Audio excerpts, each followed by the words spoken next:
Hello, I'm J. Jermaine Bay of Lothian Mortgage Pradium, Ante, Colorado. The acronym is AMPAC. I'm the Chief Judge of Consular Court. Today is Class 189. Class 189. What did we learn in Class 188? Well, the reality is this. At some point, we as a people have to take accountability for the fact that we should start understanding that human beings are not crayons. You see, we as a people, as a community of people who are commonly known as having Negroid faces, we have to understand that we have fallen for the banana in the tailpipe. We have to understand that human beings are not labeled as crayons, and when you allow yourself to be labeled as a crayon, you have fallen for the banana in the tailpipe. And what does that mean? You must understand that the Europeans, more commonly and more specifically, the United States of America, has pranked, right? Because that's what banana in the tailpipe means. You've been pranked to believe that the word black gave you power. We as a people have to take accountability for the fact that we didn't read the law to understand the game, the caste system game that the United States set up under a Crayola crayon status in order to control the narrative of the Moors. You see, they mislabeled the Moors because they didn't want to call you by your sovereign name. They didn't want to call you by the name that's mentioned in the treaties. So they turned around and called us crayons in order to hide your true identity. But the reality is this. In the 21st century, enough of us know by now that we've heard this word called Moor. So if we don't take the time to investigate to get a better understanding of what the word Moor means, that means we have to start looking in the mirror and blaming ourselves for the fact that we're not interested in learning more about our own history as a people. We've gotten comfortable with being uncomfortable as black people. We have tied ourselves to a false identity because that false identity is tied to trauma and pain. And we love to revisit our trauma and pain. And you don't realize that we have been pranked as a people to keep calling ourselves black because this is all about a race game. What do I mean a race game? Meaning, in order to call you black and to call someone else white, that's called a race, because the only thing they do in every election is to get the people riled up over a Crayola crayon war. You see, people don't go to the polls because they're worried about the agenda of their candidate. Every candidate always moves towards the race conversation, which causes the two races, which is the black race and the white race, to race to the polls. And everybody forgets about the agenda of the candidates because the candidates find a way to bring up and stoke a racism conversation. Therefore, the word race is really designed to get two opposing parties to sprint, to race to the polls to vote. Because somebody told the white man that the black man is beating him in the race. And somebody then told the black man that the white man's beating him in the race. So both the black man and the white man are racing to the polls. You see, the Republican Party don't have no damn agenda, and neither does the Democrats. But in order to win, they always come back full circle to the race game, because that's what makes people get up out their chairs, leave their house, and go vote to make sure the other opposing crayon doesn't beat them at the voting polls. So everybody races to the polls.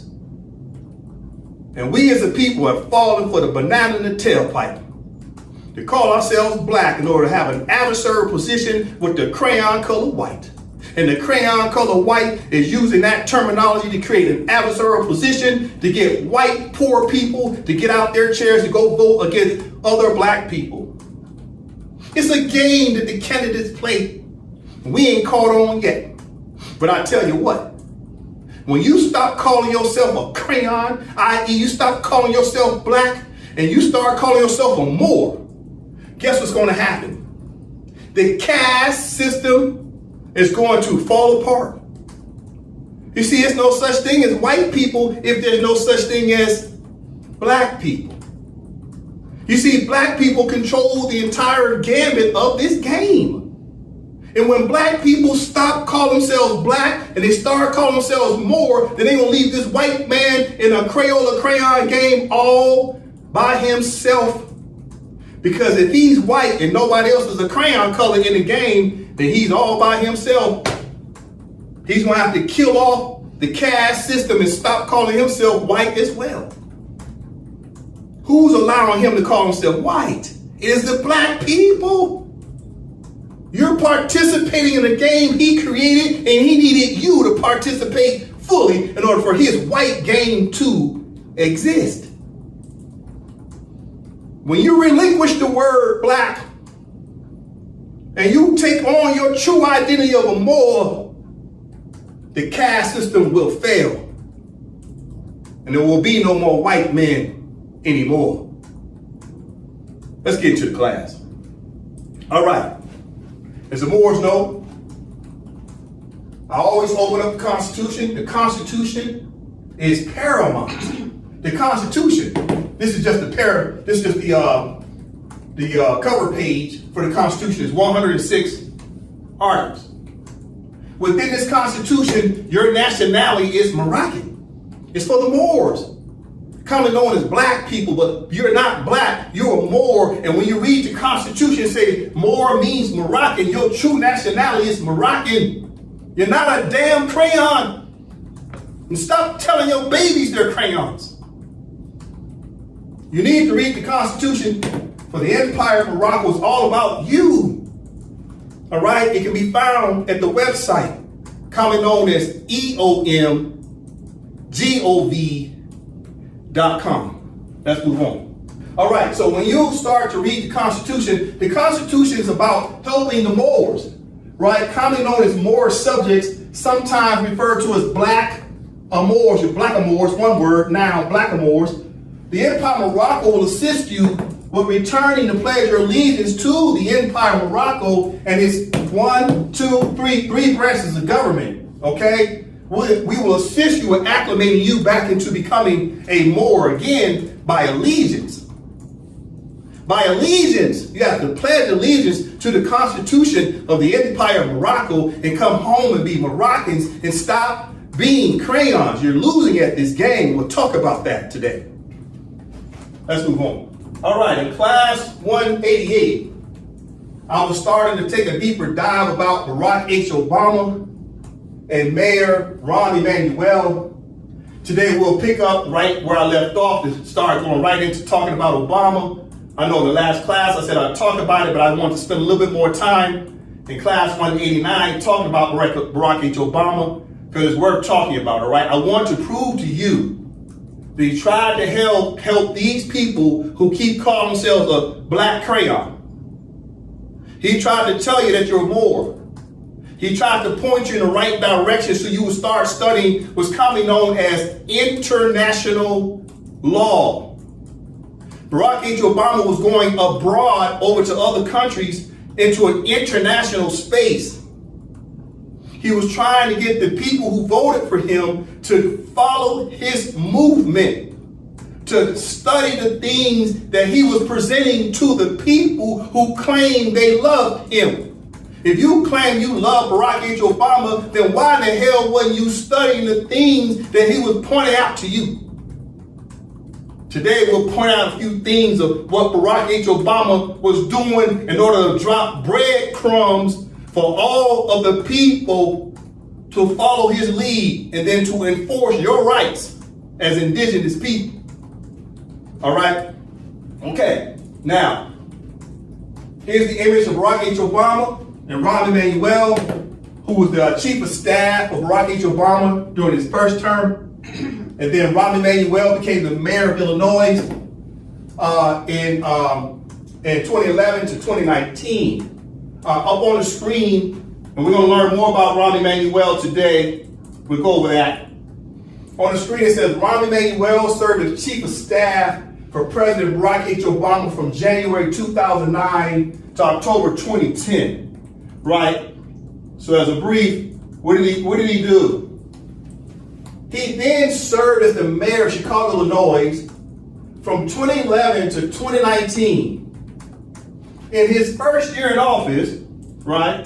In his first year in office, he proclaimed that Moorish people are what? Are indigenous to the Americas. You see that? We're going to talk about that today. We're going to talk about Barack H. Obama and Rahm Emanuel tried to tell black people that you're Moors and you're indigenous. Okay? All right. Listen, in class 188, we started going over some terms, i.e. some words, because we started studying words out of the Black's Law Dictionary, right?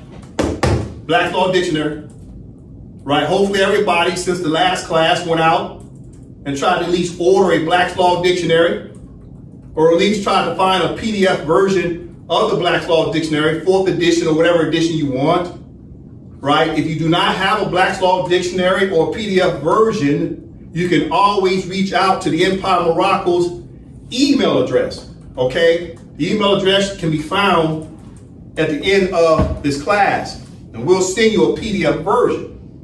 Because if you don't take the time to start studying law, then guess what? You are a part of the problem. And stop blaming white people until you go read the game that they created. If you don't study the rules of engagement, then how the heck do you know how they're playing the game versus how you're supposed to play the game? Stop blaming people until you learn how to play the game. All right, we got to read law as people. We don't like to read, but we have no choice but to read because the Supreme Court has already ruled against the black crayon to say you ain't got nothing coming when you walk into the court talking about your Negro, black, and colored. You ain't got nothing coming when you walk into court talking about your African Americans. They're shutting that game down. No, you're just simply Americans. Therefore, your legal arguments and your complaints as a crayon is coming to an end. I'll talk more about that today. Okay, let's pick back up. In class 188, right, we were talking about Barack H. Obama. We never got a chance to watch the video. Today we'll watch the video. All right. Now, up here I have the video of Barack H. Obama in Cairo, Egypt in the year 2009. Now keep in mind, he was elected in 2008, took his office in January 2009. And by the end of the year of 2009, he's already in Cairo, Egypt, talking about who? Moors. Colonized Moors. But he's going to use what? Coded language. What is he going to continue to refer to the Moors as? Just a moment. What is he going to continue to refer to the Moors as? Right? Okay. Brother Dre, from the top, let's read this. Coded language used in law, judgments, speeches, and books to describe Moroccans, i.e. Moors, of the Empire of Morocco. 1, contemporaneous. 2, free white person. 3, African, generic. 4, Negro. 5, color. 6, black Muslim. 7, black. 8, blackamoor. 9, Morocco and Moroccan. And 10, Moor. All right, thank you. So Barack H. Obama is specifically going to keep talking about this word right here. He's going to keep saying Muslim, Muslim, Muslim, and Muslim. But who's he really talking about? The blacks. But we found out the word black is tied to the word what? Moor, right? All right, so keep in mind, right, when we start to talk about Muslims, which is an attachment to the word black, that black people are not all Muslims, that the Europeans, especially the United States, they like to keep what's commonly known as a holy war going on. It's a facade. They made it up that way they can continue to, cause people to think there's some fear, and with fear, people go out and buy weapons of mass destruction. And when you buy weapons of mass destruction, the only people who truly benefit from that is who? The shareholders who own distribution companies who sell weapons of sport and weapons of war. You see, it's all about getting the revenues up for people just to buy arms. That's all it's for. But it's all BS. So don't let the United States keep thinking that all black people are Muslims or that all Muslims are black. It's a game they play in order to sell arms, all right? It's a fake holy war to sell arms. Keep that in mind. All right, so the word black is tied to what? As a refresher, let's remind ourselves that on online etymology dictionary, right? Type in the word Negro, Negro, enter, right? As a refresher, the word Negro in etymology dictionary, right? Negro is tied to these people who keep calling themselves black, right? Black skin race, the Negroes, right? But the word Negro is tied to the word black, right? We just looked at the word Muslim, black Muslim, so the blacks, right? Don't worry about the word Muslim. That's a fake out, right? Don't worry about that. What you focusing on this word right here. Black is tied to what word? Black and Negro, the word Negro and the word black is tied to the word more. And 1, 2. African Americans are also Moors. So the Negroes are Moors, and the blacks are Moors, and the African Americans are Moors. You see that? As a refresher. Okay. So now we go to Black's Law Dictionary. We go to the word Black Muslim and Black's Law Dictionary 4th edition. And it reads as follows. Brother Dre. Black Muslim, an organization of American Negroes founded in Detroit in 1930 by an American Negro calling himself Muhammad Elijah. To the traditional Quran, the founders added the doctrine of black supremacy and proclaimed the desirability of maintaining or regaining the purity of the black race. All right, so Barack Obama gonna keep saying the word Muslim, but it's code word for blacks. And blacks is a code word for Negroes, blacks, colors, and African Americans, which are all what? Moors. And Moors is a short title for what? Moroccans. Okay? Now, we're gonna take about 10 minutes to listen to Barack Obama in 2009 trying to tell black people that you are Moors. He starts talking about the treaties of Tripoli. He's talking about within the first 3 minutes, let me say it again. Within the first 3 minutes of his speech, he says the colonized Muslims. The colonized Muslims. So if he said colonized Muslims, and the Muslims are the blacks, and the blacks are the Moors, i.e. blackamoors. So he's talking about the colonized blackamoors. You see? But he's using coded language from the Black's Law Dictionary that call Moors black Muslims. You see? It's all coded. You got to catch it. Well, this is about 10 minutes, okay? You have to pay attention. Listen, he tried to tell you this in 2009, but you didn't listen.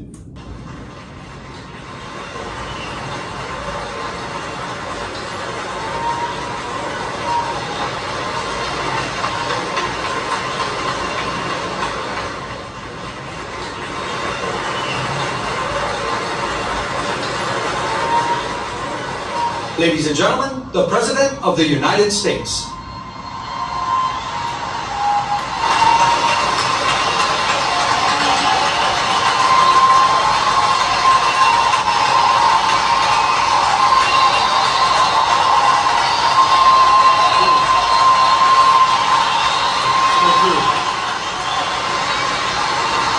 Thank you. Shukran. Thank you very much. Thank you very much. Thank you very much. Please. Thank you. Thank you. Thank you so much. Good afternoon. I am honored to be in the timeless city of Cairo and to be hosted by two remarkable institutions. For over 1,000 years, Al-Azhar has stood as a beacon of Islamic learning.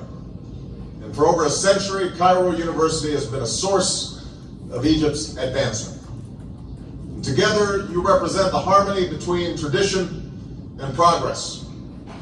I'm grateful for your hospitality and the hospitality of the people of Egypt. And I'm also proud to carry with me the goodwill of the American people and a greeting of peace from Muslim communities in my country.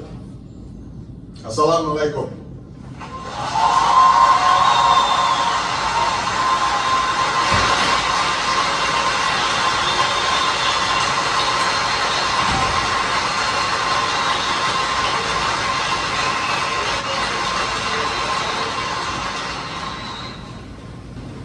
We meet at a time of great tension between the United States and Muslims around the world.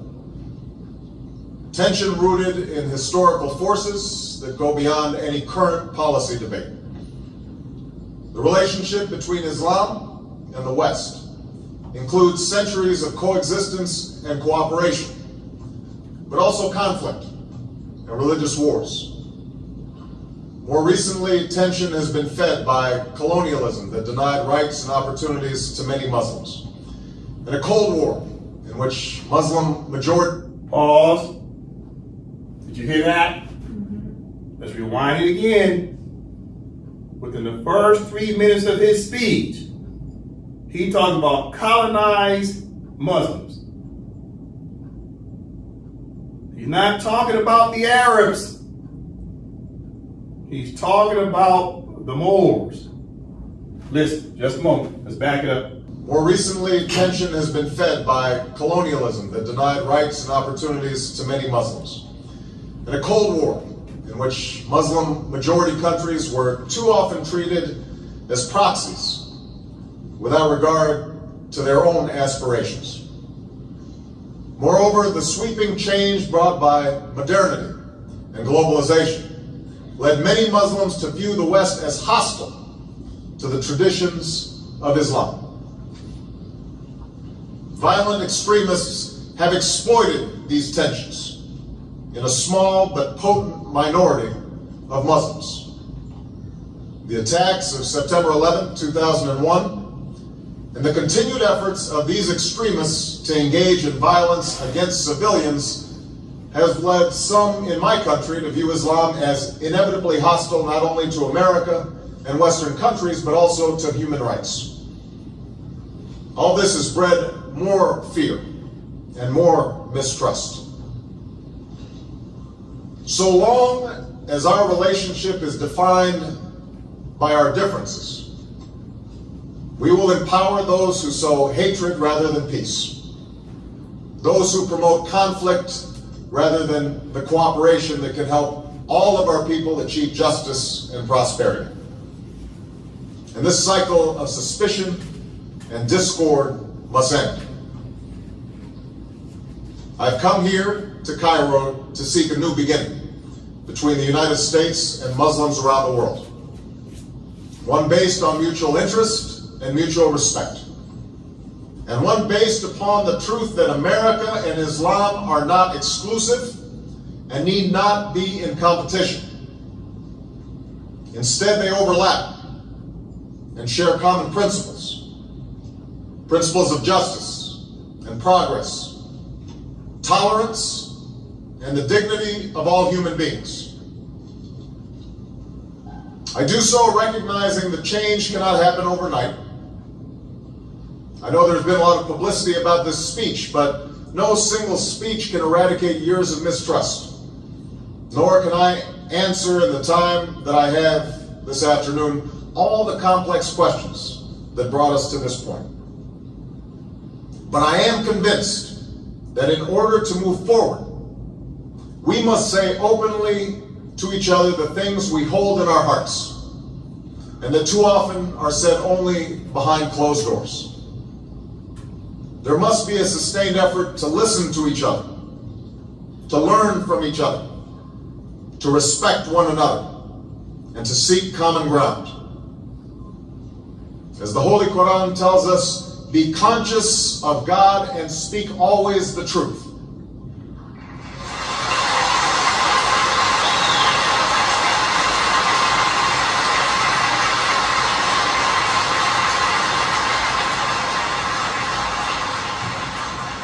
That is what I will try to do today, to speak the truth as best I can, humbled by the task before us, and firm in my belief that the interests we share as human beings are far more powerful than the forces that drive us apart. Now, part of this conviction is rooted in my own experience. I'm a Christian, but my father came from a Kenyan family that includes generations of Muslims. As a boy, I spent several years in Indonesia and heard the call of the azan at the break of dawn and at the fall of dusk. As a young man, I worked in Chicago communities where many found dignity and peace in their Muslim faith. As a student of history, I also know civilization's debt to Islam.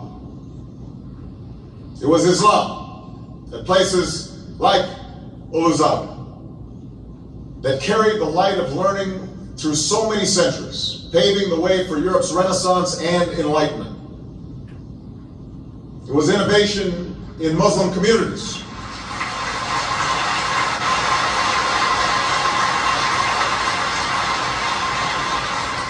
It was innovation in Muslim communities that developed the order of algebra, our magnetic compass and tools of navigation, our mastery of pens and printing, our understanding of how disease spreads and how it can be healed. Islamic culture has given us majestic arches and soaring spires, timeless poetry and cherished music, elegant calligraphy, and places of peaceful contemplation. And throughout history, Islam has demonstrated through words and deeds the possibilities of religious tolerance and racial equality.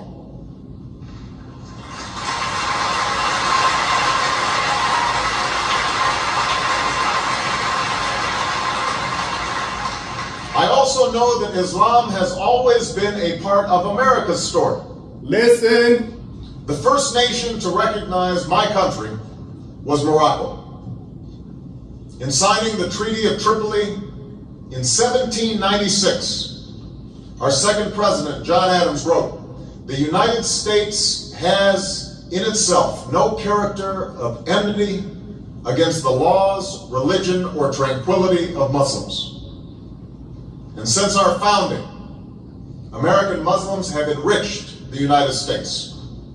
They have fought in our wars, they have served in our government, they have stood for civil rights, they have started businesses, they have taught at our universities, they've excelled in our sports arenas, they've won Nobel Prizes, built our tallest building, and lit the Olympic torch. And when the first Muslim American was recently elected to Congress, he took the oath to defend our Constitution using the same Holy Quran that one of our founding fathers, Thomas Jefferson, kept in his personal library.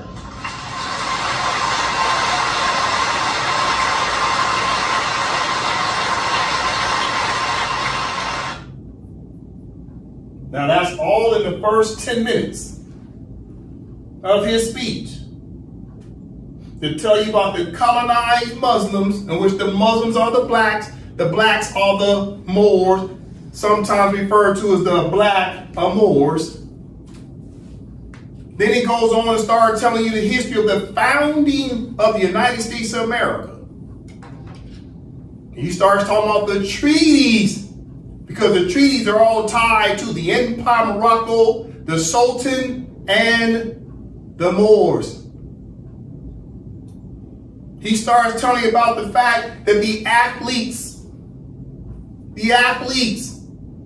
in these arenas are lighting the Olympic torch. Who lit the Olympic torch in 1996? It was Muhammad Ali, who's a Moor. So in the first 10 minutes, he's giving you a history lesson about the United States of America's founding of Thomas Jefferson. He's talking about the Moorish treaties of Tripoli with the Beys, B-E-Y-S, and the Barbaries, which are the Moors. And he's telling you the history that it was the Moors who put civilization on the right path with lighting systems, writing systems, water systems, all these majestic Capitol buildings you see all around planet Earth. Every last Capitol building where a government is, the Moors built these buildings. This is why he started talking about the majestic arches of all these Capitol buildings, all these buildings, even where the United States Supreme Court and their 9 justices are, that's a Moorish building. So you must understand the first 10 minutes, he's laying the foundation to get people to try to remember the beginning of how the United States of America started. And there will be no United States of America without the Sultan of the Empire of Morocco recognizing the 13 colonies on December 20th, 1777. And this is why he mentioned Morocco. He's trying to tell you your damn history, black people. He's trying to tell you you ain't black, you're Moors of Morocco. You didn't listen. You know why you didn't listen? Because he said the word Muslim. He said the word Islam. You say, oh, I don't want to have nothing to do with that. I'm Baptist. You idiot. He ain't there to talk about religion. That's the code word. That's the cover to give him the chance to talk about the Moors. He had to talk about it from a religious perspective to make sure he wasn't just having straight talk. No, he had to add a chaser to it, you see? Couldn't give it to you straight because everybody was listening to him. The world was listening to him talk about the Moors, so he had to put a little religion into it, you see? That's why he says, I'm a Christian. He had to play that stuff off.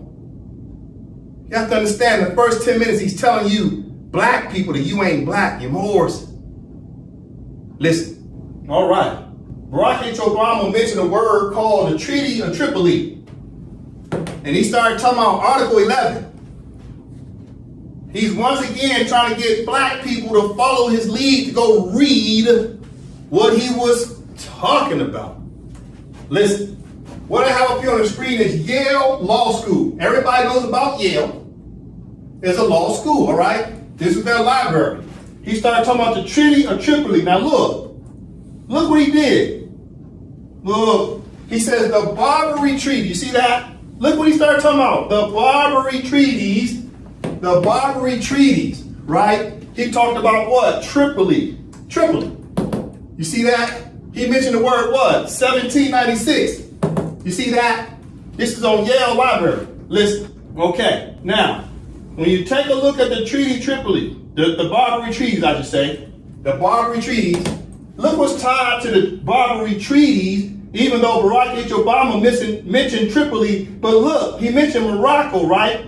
There's Morocco, Barbary treaties on Yale Library. Treaty of Morocco, June 28, 1786, which is what? Treaty of Peace and Friendship that talked about the Moors. You see that? Treaty of Peace and Friendship, 1786. Right? Then you got the Treaty of Algeria, September 1795. Now watch this. I'm gonna push, bam. There's that Treaty of Tripoli. Okay? The Treaty of Tripoli of 1796 he's talking about, okay? But remember now, this is in the Barbary section of the Yale Law School. And Barbary is tied to the word what? Remember what I told you? Let's go back to our words. Remember I told you, people talking code. So Barbary, right? You see the word Barbary on the screen? Barbary is on the list. Anytime you mention the word Barbary, you're talking about who? You're talking about Moors. You see that? Moors. So let's go back to Avalon, Yale Avalon. It's talking about Barbary. Barbary talks about the Moors. Barack H. Obama's talking about the Treaty of Tripoli, right? So you go down to the Treaty of Tripoli, right here, you can click on the text. Okay? Right here, you will click on it. Okay? And when you click on it, what would you see? All right, just a moment. You'll see Article 11. You go to Treaty of Tripoli, go down to Article 11, let's see what he was reading. Okay, Brother Dre from the top. Barbary Treaty of Tripoli, 1795, Article 11 as follows. As the government of the United States of America is not in any sense founded on the Christian religion, as it has in itself no character of enmity against the laws, religion, or tranquility of Muslim men, and as the said states never have entered into any war or act of hostility against any Mohammedan's nation, it is declared by the parties that no pretext arising from religious opinions shall ever produce an interruption of the harmony existing between the two countries. All right, so from the top, this is a bilateral treaty that the United States of America was signing with a part of the Moorish Empire with the Beys of Tripoli. And the United States of America ratified this treaty and agreed to the terms and conditions of Article 11. And what does Article 11 say? It says, as the government of the United States of America is not in any sense founded on a Christian religion. And it has in itself no character of enmity against the laws, religion, or tranquility of Muslim men, and as the said states never have entered into any war or act of hostility against any Mohammedan nation, it is declared by the parties that no pretext arising from religious opinions shall ever produce an interruption of the harmony existing between the two countries. In other words, in this treaty, there should be no holy wars. This is what the United States of America agreed to. The United States of America agreed also that the United States of America was not built or founded on a Christian religion. This is what they agreed to in a treaty, and treaty is the supreme law of the land. Now, what's important here? Why did Barack H. Obama read this? He wanted you to go back and read this treaty because this treaty not only says, hey, there's not supposed to be any holy wars. That's a treaty obligation to maintain harmony. That's number one.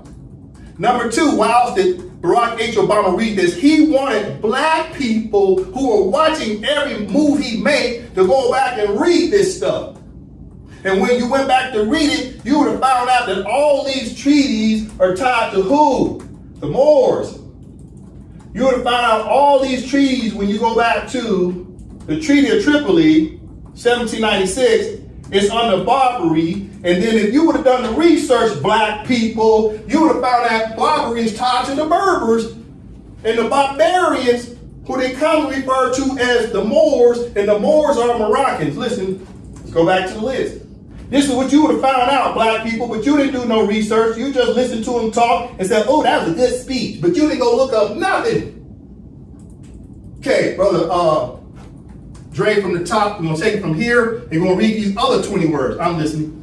Coded language used in law, judgments, speeches, and books to describe Moroccans, i.e. Moors, of the Empire of Morocco. 1. Moor subject. 2. Moor. 3. Protege. 4. African. 5. Indian. 6. Negro. 7. Colored. 8. Blackamoor. 9. Black. 10. Slave. 11. African American. 12. Moorish American. 13. Muslim. 14. Indigenous. 15. Aboriginal. 16. Moabites. 17. Amazigh Berbers. 18. Barbary. 19. Barbarians. 20. Tartarian, etc. So if you went back and studied the treaty that Barack H. Obama was talking about, it have led you back on a journey to start learning about the Moors. You see, he was dropping breadcrumbs, but you didn't listen. That was in 2009. Now watch this. Right after he does that speech, all of a sudden now he gets the Nobel Peace Prize. 11 months into his tenure of his first year, he gets the Nobel Peace Prize, and he didn't even have a legacy yet. The man wasn't in office 1 year, and the Europeans are handing him a peace prize. Listen. Just 11 months on the job, and he's now a Nobel laureate. In a ceremony at Oslo City Hall, President Barack Obama joined the exalted company of Nelson Mandela and Mother Teresa. I receive this honor with deep gratitude and great humility. He was cited for re-engaging America in global diplomacy. Yet his Peace Prize came days after he ordered thousands more troops to war in Afghanistan. It was timing the president couldn't ignore. So I come here with an acute sense of the costs of armed conflict. I face the world as it is and cannot stand idle in the face of threats to the American people. Obama used his Nobel speech to say all nations must work to build peace. The president says he was as surprised as anyone by this award and understands the awkwardness of getting a Peace Prize in a time of war. His message here is he accepts it as a call to action and an honor he hopes one day to earn. Mark Smith, The Associated Press, Oslo. All right. What did we learn? So he goes to Cairo, Egypt, does a speech about the colonized Muslims. He talks about the founding of the United States of America. He talks about the treaties. And all of a sudden now, a couple months later, he gets the Nobel Peace Prize. Why is that? Even Obama himself was confused. He said, I don't know why I'm getting it. I just got in the office. I'm in the middle of a war, and I'm getting a Nobel Peace Prize, and I don't even have a legacy. I haven't even finished what I started. It's because they understood, and Barack H. Obama understood the history about the Moors. That Barack H. Obama was trying to get black people to remember who they are. They suffer from amnesia. They suffer from cognitive dissonance. He was trying to tie you back to your own history, and the European Union was aware of that. So they extended him the Peace Prize for one of two reasons, more than likely at the very least, say, hey, chill out, or to say, keep going. It's either chill out or keep going, right? Or else, why else would they give him a Peace Prize? He hadn't even achieved peace yet in the Middle East. Listen, that was in 2009. What happened in 2010? In 2010, Barack H. Obama now sits down to sign what's commonly known as the rights of indigenous people that the United Nations passed as international law from a declaration perspective. It declared certain rights to indigenous people. Keep in mind the word indigenous is an adjective and not a noun. You say you're indigenous, that don't mean nothing. That's like saying you're black is an adjective. It's not telling you the actual nationality of the person. So don't just call yourself indigenous. You're an indigenous what? Indigenous is adjective. Adjective describes what? A noun. So you gotta say I'm an indigenous, then you gotta fill in the blank of the nationality. When you just say I'm indigenous as a standalone word and you don't finish the sentence, everybody knows you're ignorant. Because you don't know how to finish the sentence to say the actual nationality. And this is why black people run around talking about we indigenous, but you don't ever say the nationality. And that's how they know you still haven't figured out who the hell you are. Listen, so Barack H. Obama, he signs the United Nations Declaration on Rights of Indigenous People, and they do a ceremony, right? You see who they surrounded him with in his photo op? A bunch of $5 Indians, Mongolians, after he had just left Cairo, Egypt to talk about colonized Moors and talking about the founding of the United States. He started talking about the majestic arches. He started talking about algebra and pens and lighting. And he comes back and signs the rights of indigenous people in 2010. And they surround him with a bunch of people with feathers instead of a bunch of people with fezzes. But you think Barack H. Obama worried about this photo op? He didn't care. He said, I've done my part. I'm going to get these Moors on the right track. Don't worry about the photo ops. Focusing on who he was talking about in Cairo, Egypt. You see? Listen, that was 2010. What is it about about the rights of indigenous people that Barack H. Obama wanted everybody to know? Well, first of all, the rights of indigenous people is an attachment to what document? Okay, let's read it. Let's read it on behalf of Barack H. Obama, since he was trying to get black people to follow everything he was doing, but black people evidently didn't do it because you're still naturalized and colonized in the year 2026, and he did all this in 2010. Okay, from the top, Brother Dre. Annex, United Nations Declaration on the Rights of Indigenous Peoples, General Assembly, guided by the purposes and principles of the Charter of the United Nations, in good faith in the fulfillment of the obligations assumed by states in accordance with the Charter. Pause, read this part again right here. The General Assembly, guided by the purposes and principles of the Charter of the United Nations, in good faith in the fulfillment of the obligations assumed by states in accordance with the Charter. So all this is binding on the Charter, right? The Charter of the United Nations. You see that? Barack H. Obama wanted black people to go read the Charter of the United Nations. You see that? This is what he's trying to get your attention to do. Why do he want you to read the rights of indigenous people? Because it's attachment to the Charter, first of all, and the Charter is what's going to give you your rights to declare your independence to be Moors again. Now check this out in the preamble. This is about the third paragraph. Watch this, where it says affirming further. Listen to what it's about to say about black people. That the crayon color black and the crayon color white is what? A facade. Listen to what this says in international law right here, Brother Dre. Affirming further that all doctrines, policies, and practices based on or advocating superiority of peoples or individuals on the basis of national origin or racial, religious, ethnic, or cultural differences are racist, scientifically false, legally invalid, morally condemnable, and socially unjust. Pause, read it again. Affirming further that all doctrines, policies, and practices based on or advocating superiority of peoples or individuals on the basis of national origin or racial, religious, ethnic, or cultural differences are racist, scientifically false, legally invalid, morally condemnable, and socially unjust. So therefore, the rights of indigenous people, they saying they're tying this word race to something that's what? Legally invalid. Because people are not crayons.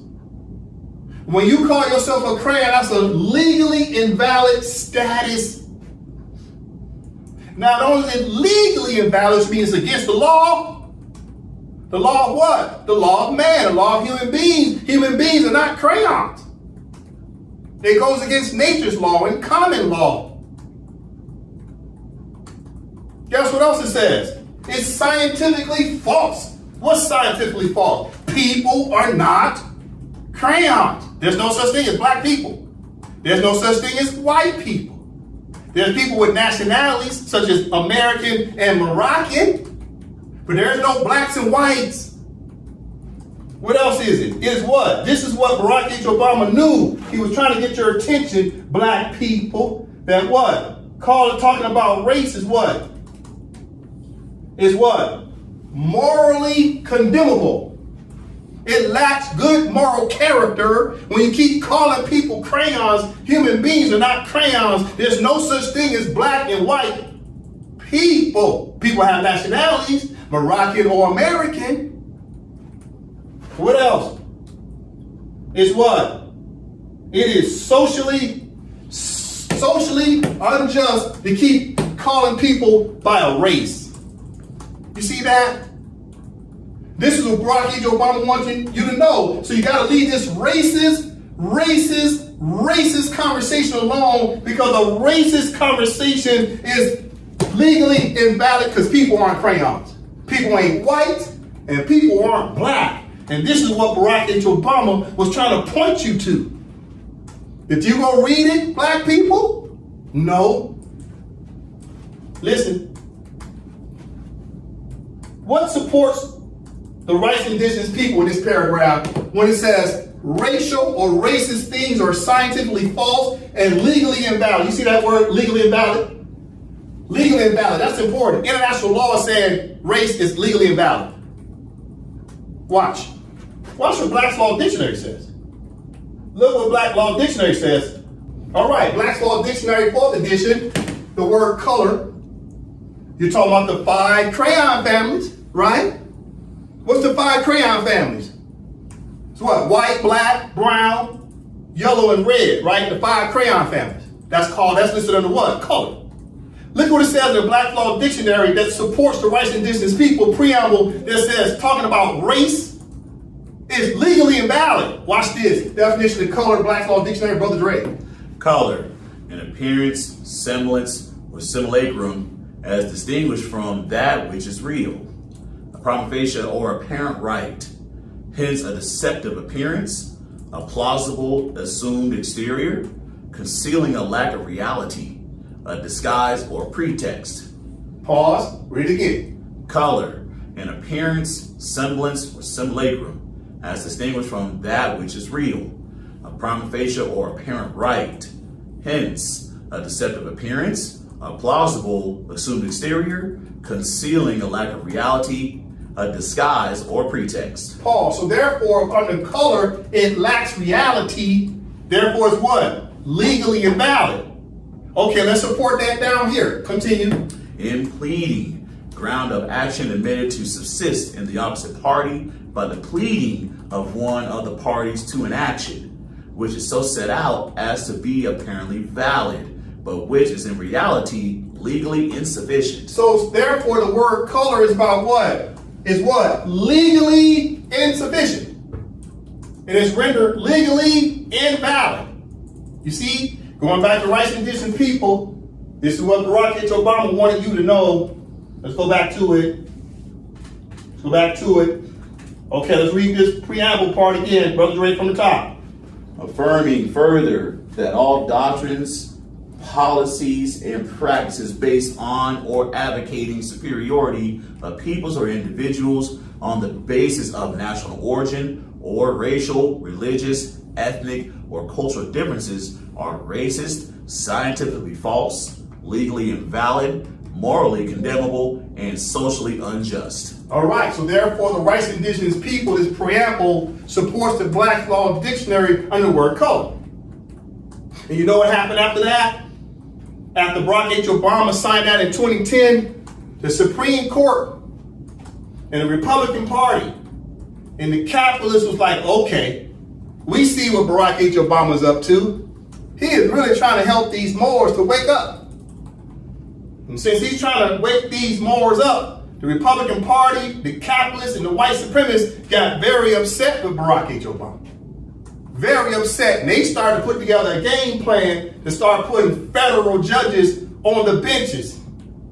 They started putting together a plan to finish what they started of undermining the Voting Rights Act, because the Supreme Court came out finally in the year 2026 and said what? They're talking about being black is what? Legally invalid. I'll say it again. And say, okay, Barack H. Obama, you say this crayon game is legally invalid? Okay, that's what the Republican Party said. And we're going to shut it down. And guess who likes to talk about the race game more than anybody else? It's black people. Black people add the word black to every damn thing they do. I got a black-owned business. I got a black this. I got a black that. They tie the word black to everything. Black people are the most racist people on planet Earth, not from a racism perspective, from a racist perspective, because you keep tying a crayon to every damn thing you do. Oh, I'm the first black mayor. I'm the first black chief of police. I'm the first chief of the fire department. I'm the first black president. I'm the first black this. I'm the first black that. You got Black History Month. You're the only one got a History Month.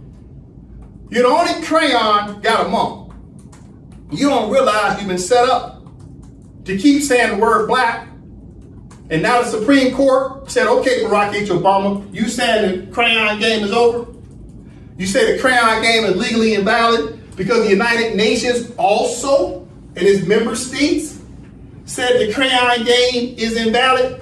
So the Republican Party said, okay, so the crayon game is coming to an end? Good to know. Guess what else coming to an end? The voting rights. Because voting rights is the supporting who? Crayons called black. Oh, everybody just needs to be Americans now. Isn't that right, Barack H. Obama? Or all these blackamoors need to go back to being what? Moroccans. Therefore, Barack H. Obama, since you were bringing up this conversation about Moors, it's time for these blackamoors who've been naturalized under privileged status to go back and pledge their allegiance to the Empire of Morocco to be Moroccans again. Because calling people black and calling people white is legally invalid according to international law. You see that? You paying attention? Huh? Black community, did you go back and read what Barack H. Obama tried to get you to read? No. Listen, guess what happens next? So in 2010, he signs the Rights of Indigenous People, trying to get black people to go back and read it so they can see the crayon game is legally invalid. That way you start moving into statehood to learn about international law. So he tried to get your attention about treaties. He tried to let you know Morocco was the first country to recognize the United States of America so you could go study the history of Morocco. He signs the Rights of Indigenous People so you can see the crayon game is legally invalid, that you have to get into statehood. So that was in 2009 and 2010. Okay, let's fast forward to 2011. Now he goes to Great Britain. He goes to Great Britain and does a speech in Great Britain. Let's listen to just a couple minutes. History is not the burden of any one man or woman alone, but some are called to meet a special share of its challenges. It is a duty that you discharge with a dignity, determination, and distinction that are widely admired. Abraham Lincoln once observed that nearly all men can stand adversity. Why are they talking about Abraham Lincoln? He emancipated the Moors. Listen. But if you want to test a man's character, give him power. Ladies and gentlemen, the President of the United States of America, Barack Obama.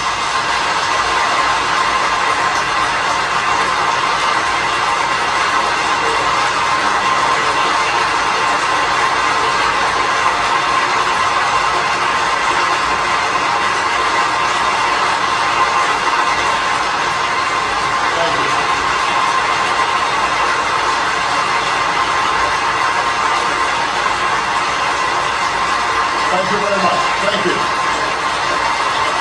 Thank you. I'm gonna pause it right there. So he's at the UK Parliament talking. Watch the next thing he's getting ready to say. He's gonna mention Nelson Mandela. Why is he mentioning Nelson Mandela? Because Nelson Mandela became the president of South Africa after apartheid was put to an end with the help of Great Britain.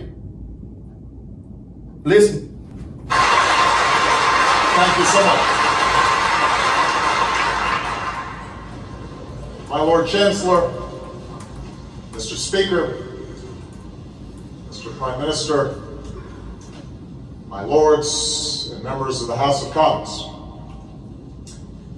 I have known few greater honors than the opportunity to address the Mother of Parliaments at Westminster Hall. I am told that the last three speakers here have been the Pope, Her Majesty the Queen, and Nelson Mandela, which is either a very high bar or the beginning of a very funny joke.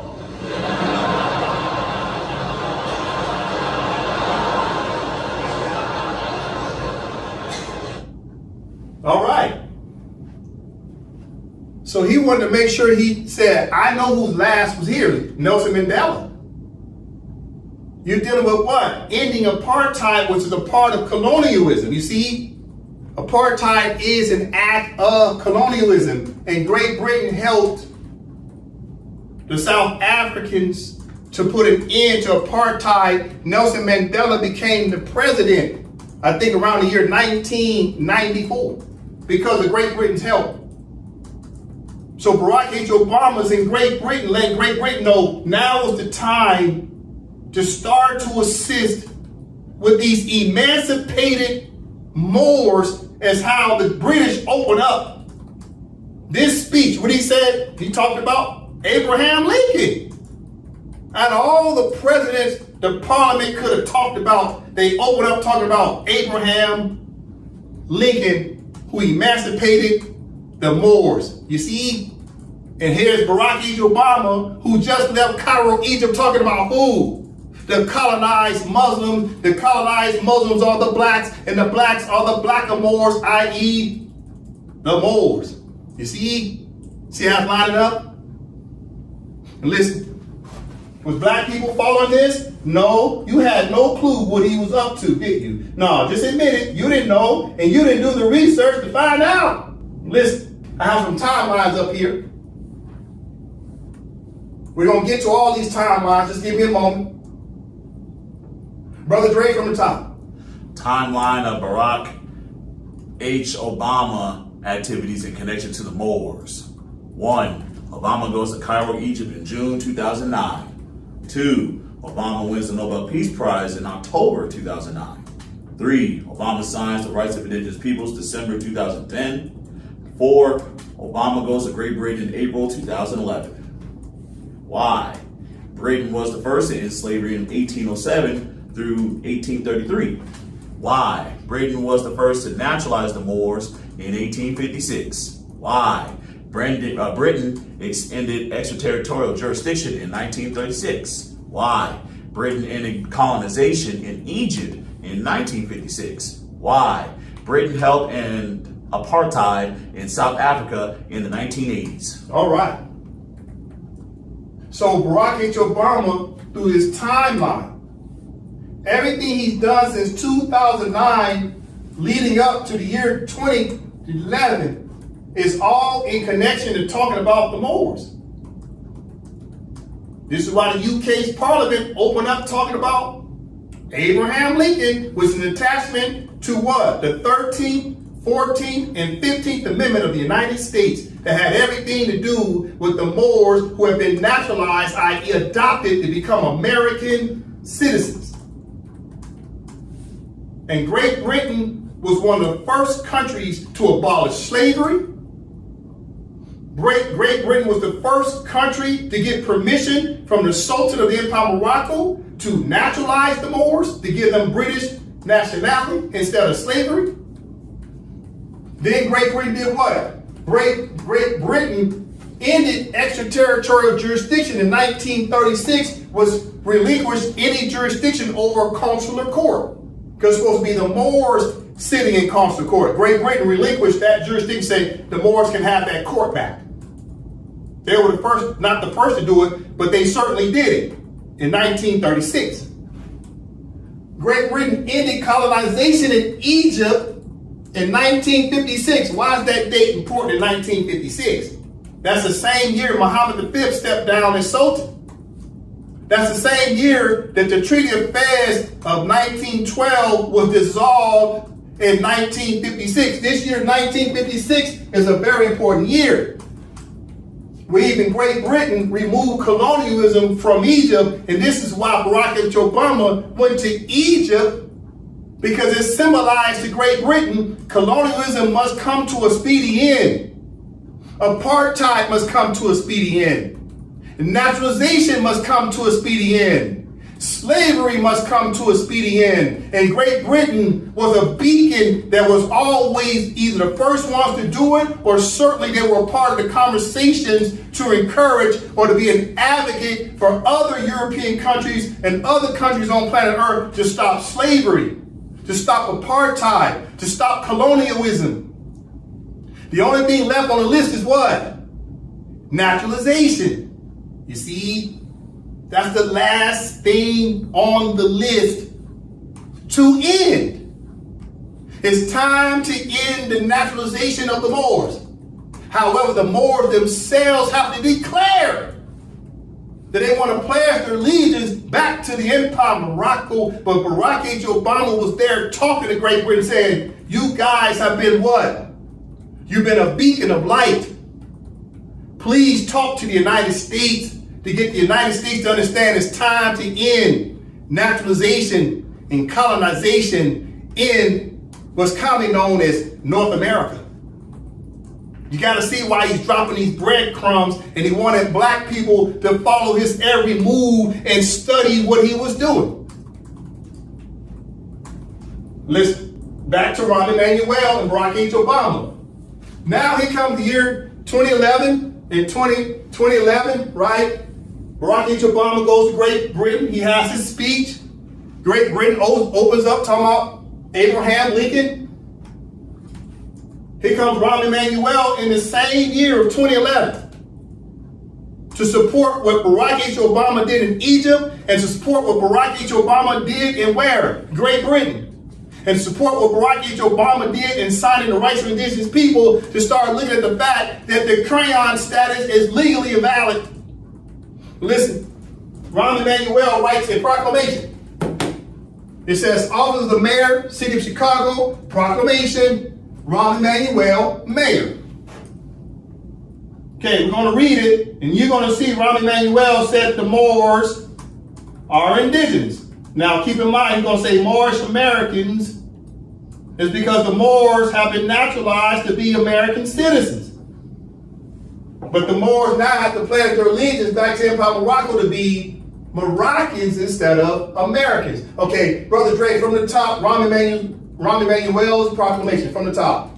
Whereas the Moorish Americans are the descendants of the ancient Moabites, Hammonites, and Canaanites who were permitted by the old pharaohs of Kemet to traverse from East Africa and later form themselves kingdoms extending from the northwestern and southwestern shores of Africa, the Atlantic islands onto the present day continental Americas. Pause.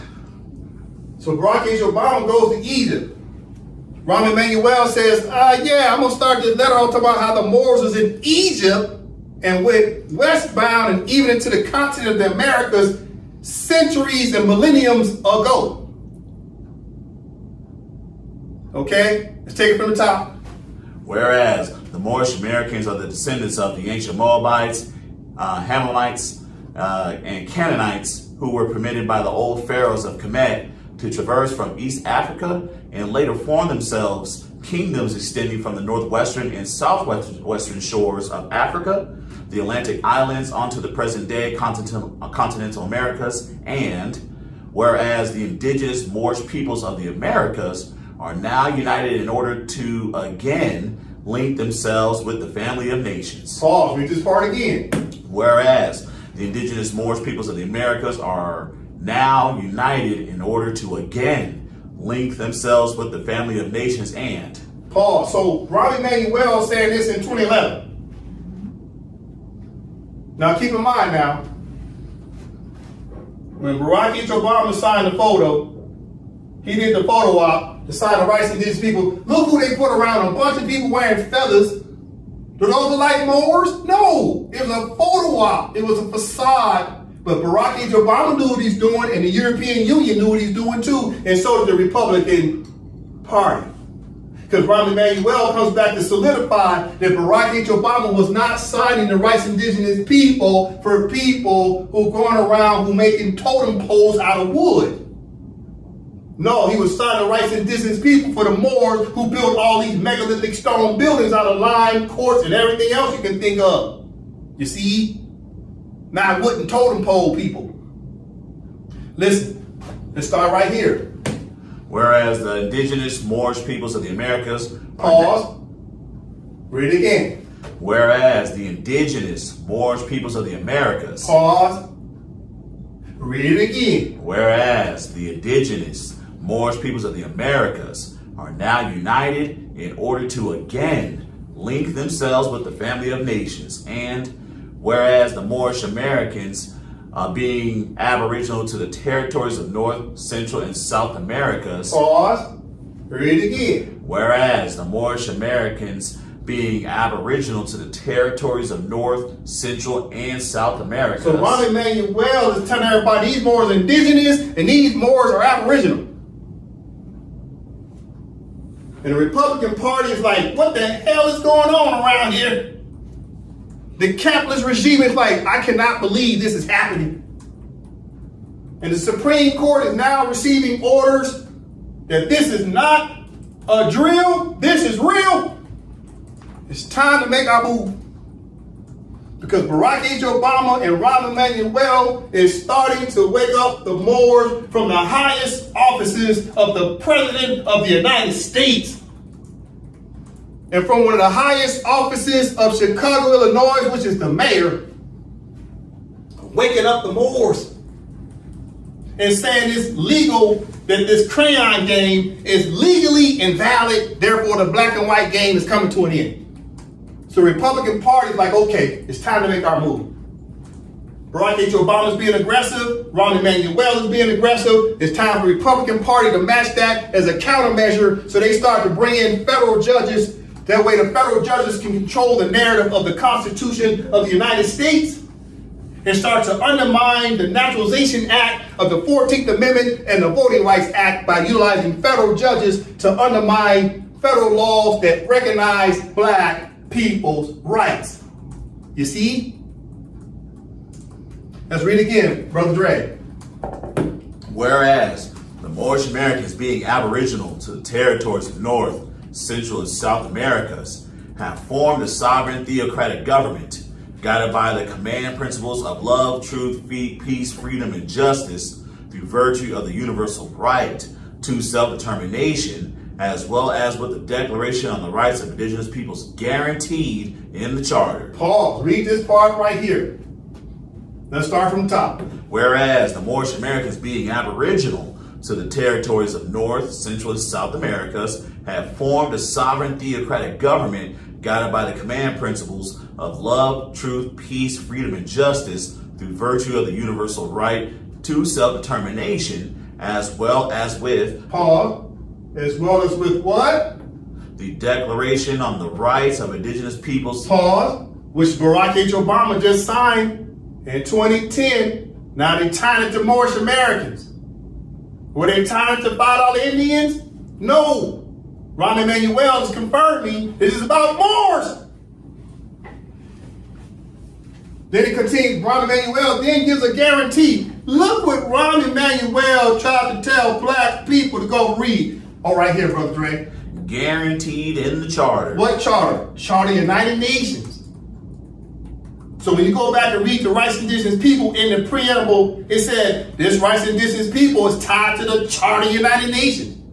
Barack H. Obama wants you to go back and read the Charter of the United Nations. He wants you to go back and read the rights of indigenous people to find out crayons are legally invalid. The Black's Law Dictionary on the word color says color is legally invalid. Rahm Emanuel turns around and says, you black people's rights are guaranteed in the Charter of the United Nations. Guaranteed. You know what a high bar that is? For someone to write that in a document? From their office? The word guarantee? That's called certainty. That's not a maybe. That's certainty. That's what you call conclusive. Guaranteed means nearly 100%. That's like 99.9. It's trying to tell Moors that your rights are guaranteed in the Charter. Let's continue reading. The Charter what? The United Nations, but the foolish Moors ran out talking about their charters under their dang on trust law. They doing the private law trust BS. No, but the Charter of the United Nations of international law, and not your dang on private charters of your Moor Science Temple. The foolishness. You should have been reading the Charter of the United Nations. I'm talking to all the members of the Moor Science Temple. Did you read the 111 articles of the Charter of the United Nations after Rahm Emanuel put this letter out? The answer is no. Did the blackamoors, counting on as black people, go back and read the Charter of the United Nations in its 111 articles? The answer is no. We don't know how to follow scholars. We don't listen. We hear people talk, but we don't listen. It's shameful. Okay, Brother Dre, let's finish it up. Whereas on January 8, 1886, Noble Drew Ali was born in the state of North Carolina, destined to become the first patriot of his mentally enslaved Moorish American people. Pause, read it again. Whereas on January 8, 1886, Noble Drew Ali was born in the state of North Carolina, destined to become the first patriot of his mentally enslaved Moorish American people. Paul, so he said these Moors are what?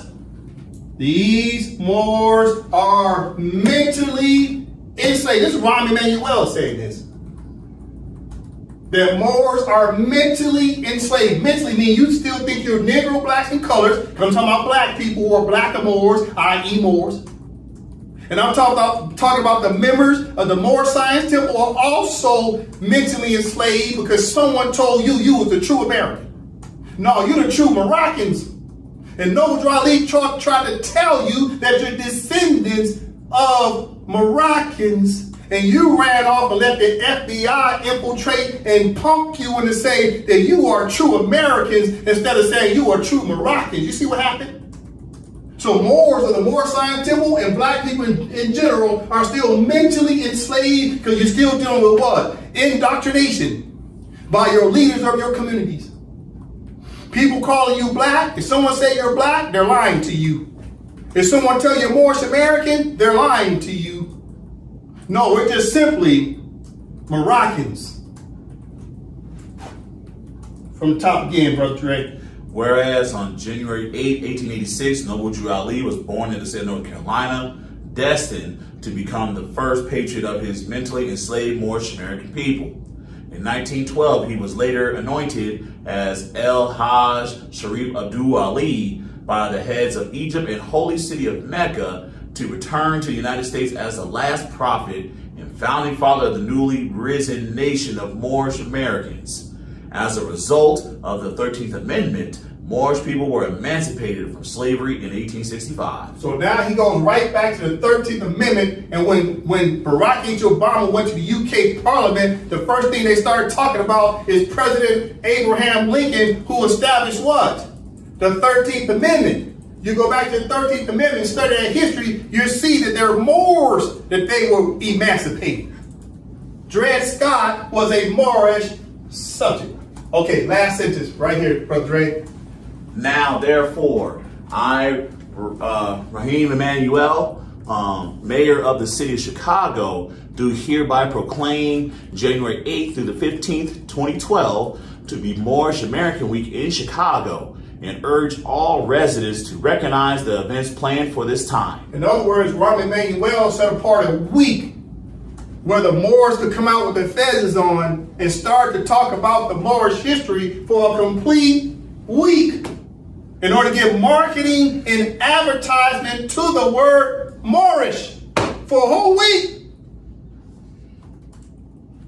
Why did he do that? Because of what Barack H. Obama did in the UK Parliament, because of what Barack H. Obama did by signing rights to indigenous people, because of what Barack H. Obama did by going to Cairo, Egypt to talk about the colonized Moors who had built civilization. You see what's happening? And there's his signature. Okay? And listen, so when we talk about the timeline, right? Rahm Emanuel at the bottom of this timeline, talking about Barack H. Obama. Barack H. Obama did all this in the timeline, and then right here, number 5, Rahm Emanuel proclaims Moors are indigenous in 2011. You see that? He's following the timeline. Let's take it from the top. Number 1, Obama goes to Cairo, Egypt, June 2009. Obama wins the Nobel Peace Prize in October 2009. Obama signs the Rights of Indigenous People December 2010. Number 4, Obama goes to Great Britain in April 2011. Why? Because Great Britain was the first to end slavery in 1807 through 1833, right? 1833 was the last year where they finally fully ratified the abolishment of slavery, but it started in 1807. This says why? Britain was the first to naturalize the Moors in 1856 when they signed a bilateral treaty with the Sultan of the Empire of Morocco. Continuing, why? Britain ended extraterritorial jurisdiction over the Moors in 1936. Why? Britain ended colonization in Egypt in 1956. Why? Britain helped end apartheid in South Africa in the 1980s. And number 5, Rahm Emanuel proclaims Moors are indigenous in 2011. You see this all about the Moors? Nobody's talking about this. Listen, right? So first of all, I want to say thank you for your efforts to both Rahm Emanuel and Barack Obama for what you did from the year 2009 all the way through 2011. That's very important to note, from 2009 to 2011. Okay, thank you, gentlemen, for trying to bring awareness to the Moorish history and the fact that the Moors are still colonized and naturalized. All right, continuing, listen. Why did Rahm Emanuel want everybody to go look at the Charter of the United Nations? Well, when you go down to Article 73, really quickly, from the top. Chapter 11, Declaration regarding non-self-governing territories, Article 73. Members of the United Nations which have or assume responsibilities for the administration of territories whose peoples have not yet attained a full measure of self-government recognize the principle that the interests of the inhabitants of these territories are paramount, and accept as a sacred trust the obligation to promote to the utmost within the system of international peace and security established by the present charter, the well-being of the inhabitants of these territories, and to this end, A, to ensure with due respect for the culture of the peoples concerned, their political, economic, social, and educational advancement, their just treatment, and their protection against abuses. B, to develop self-government, to take due account of the political aspirations of the peoples, and to assist them in the progressive development of their free political institutions according to the particular circumstances of each territory and its peoples and their varying stages of advancement. C, to further international peace and security. D, to promote constructive measures of development, to encourage research and to cooperate with one another, and, when and where appropriate, with specialized international bodies with a view to the practical achievement of the social, economic, and scientific purposes set forth in this article. And E, to transmit regularly to the Secretary General for information purposes, subject to such limitation as security and constitutional considerations may require, statistical and other information of a technical nature relating to economic, social, and educational conditions in the territories for which they are respectively responsible, other than those territories to which chapters 12 and 13 apply. Article 74. Members of the United Nations also agree that their policy in respect to the territories to which this chapter applies, no less than in respect of their metropolitan areas, must be based on the general principle of good neighborliness, due account being taken of the interests and well-being of the rest of the world in social, economic, and commercial matters. All right, so Rahm Emanuel wanted everybody to go back and read the Charter of the United Nations, more specifically to go down to chapter 11 that talks about the declaration regarding non-self-governing territories, that the Moors have a right now to do what? Simply self-govern. The Moors have a right to self-govern under the Empire of Morocco according to the treaties. Okay? This is what Rahm Emanuel and Barack Obama wanted black people to read. Okay. Now, that happened in 2011, where Rahm Emanuel does that, Okay? Barack H. Obama goes to the UK Parliament, and guess what happens next? The Republican Party starts to make their move, right? They had already been making their moves for years, but now they become more aggressive. Guess what happens next after year 2011? Watch this. Bam. You see what the title says? Nova from the top. Shelby County versus Holder 2013 case summary. Pause. Read it again. Shelby County versus Holder 2013 case summary. Shelby County versus Holder 570 U.S. 529 2013 is a landmark U.S. Supreme Court decision that struck down a key part of the Voting Rights Act in 1965. Read it again. Shelby County versus Holder 570 U.S. 529 2013 is a landmark U.S. Supreme Court decision that struck down a key part of the Voting Rights Act of 1965. Pause. So what happened? As a countermeasure, the Republican Party starts to strike with their federal judges. They say, okay, Barack H. Obama, you want to put an end to colonialism and nationalization? Then now the Republican Party said, well, we're going to put an end to the black power in 2013. You see that? Supreme Court starts to gut the Voting Rights Act of 1965. They started doing that in 2013, which was approximately 2 years after what Barack H. Obama had done in 2011. You see? And what Rahm Emanuel had done in 2011. So now here comes the Supreme Court, because there was a plaintiff and there was a respondent that went to court to start to challenge the Voting Rights Act. Because the Voting Rights Act protected who? People kept calling themselves black crayons. You see? And the black crayons were saying they wanted districts over the white crayons. And the white crayons were saying they wanted districts over the black crayons. It was a Crayola fight. You see? Crayola crayon fight. Supreme Court said, yeah, this racial game is what? Legally invalid. So in 2013, the Supreme Court starts striking anything where someone's applying a crayon in order to get an advantage. And it's striking a crayon that's trying to do what? Undermine white people, and striking a crayon is undermining black people. In other words, the crayon game is coming to an end. You see what's happening? So I'm going to pause right there. Watch what I'm about to do next. I'm about to go to the board. Check this out.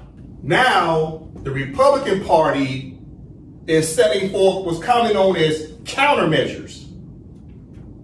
The countermeasures are regarding political chess moves as well as judicial chess moves. All right? I'll explain. Now, keep in mind, I know people are sensitive, especially black people. Black people are sensitive. But we have to talk about this nonetheless. I'm trying to make a point.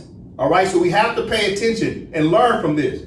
All right, this is good knowledge for us to understand. All right, now the board reads as follows. You say black don't crack? Well, the United States Supreme Court put a crack in the word black in 2013. And then went on to fully crack the word black in 2026 in an effort to put an end to the facade of Black History Month, which started in 1926. The 100-year anniversary of Black history is coming to an end. Listen, I'll read it again. You say black don't crack? Well, the United States Supreme Court put a crack in the word black in 2013, and then went on to fully crack the word black in 2026 in an effort to put an end to the facade of Black History Month, which started in 1926. The 100-year anniversary of Black history is coming to an end, which means also the voting rights is coming to an end in the same year, 2026. I'll explain. Okay, watch. All right. You have to pay attention. Now, this is for our people with Negroid faces. We have to learn from this. You have to understand law and history goes together. Look what's been happening. Okay, from the top, Brother Dre. Contemporaneous timeline showing black has cracked. 1. The beginning, year 1926. Black History Month began in the United States in 1926 as Negro History Week, created by historian Carter G. Woodson. 2. The middle, by centennial year 1976. President Gerald Ford recognized Black History Month in 1976. 3. The end, centennial year 2026. U.S. Supreme Court undermines the Voting Rights Act, Section 2 in 2026, puts an end to Black History Month in its 100th year anniversary. All right, so what's been happening? The beginning of Black History Month actually started in 1926. That's the origin. And the United States always celebrates what's commonly known as bicentennial years. And the United States also celebrates what's commonly known as centennial years. They track everything under what's commonly known as 50-year plans and 50-year agendas, right? So they always measure everything in 50 years, okay? So from the top it says, contemporaneous timeline showing black has cracked. In the beginning, 1926 was Black History Month. And then in 1976 was the middle, when they recognized it federally by President Gerald Ford, who recognized Black History Month, 1976. And then it came to an end, or coming to an end, number 3, the end. Centennial year, 2026. The United States Supreme Court undermines the Voting Rights Act, Section 2 in 2026, which puts an end to Black History Month in its 100-year anniversary, because they're also putting an end to the Voting Rights Act. Why? Because there's no such thing as crayons. The Supreme Court is letting all the Americans know that the word black is trying to have a superior position over the word white. And the word white is trying to have a superior position over the word black. But the reality is everybody is simply Americans. Now, pay attention to what I'm about to tell you next. I'm about to take you through some more law and history that you was unaware of, that people need to be aware of in the 21st century, of what the Democrats and the Republicans have been doing, and how the media, social media means news agencies, have been taking advantage of what's commonly known as race debates. The media has been stoking this and taking advantage of the people. Listen. So in 2013, the case that was commonly known as Supreme Court was called Shelby County, Alabama versus Holder, right? Because Barack H. Obama and Eric Holder were trying to fight the gerrymandering. All right, so that case was argued February 27, 2013, and decided June 25th, 2013. It was about what? The Voting Rights Act. You see that? The Voting Rights Act. But watch what happened in 2013. Barack H. Obama goes to Morehouse in 2013. He does the commencement speech. For who? Blackamoors who are graduating from Morehouse. Listen, Barack H. Obama, right? What does it say? President Obama delivers Morehouse college commencement address. Morehouse is the house of the Moors. Morehouse is the house of the Moors. It's 2013, same year, Supreme Court is now gutting the Voting Rights Act. And there he is. Now keep in mind now, we've been looking at a timeline of Barack H. Obama. Why did he go to Morehouse in 2013? Because he knew the Supreme Court justices were about to start gutting the voting rights. He knew that in advance. Keep in mind now, he's the president of the United States. He gets word of everything that's going on even before it happens.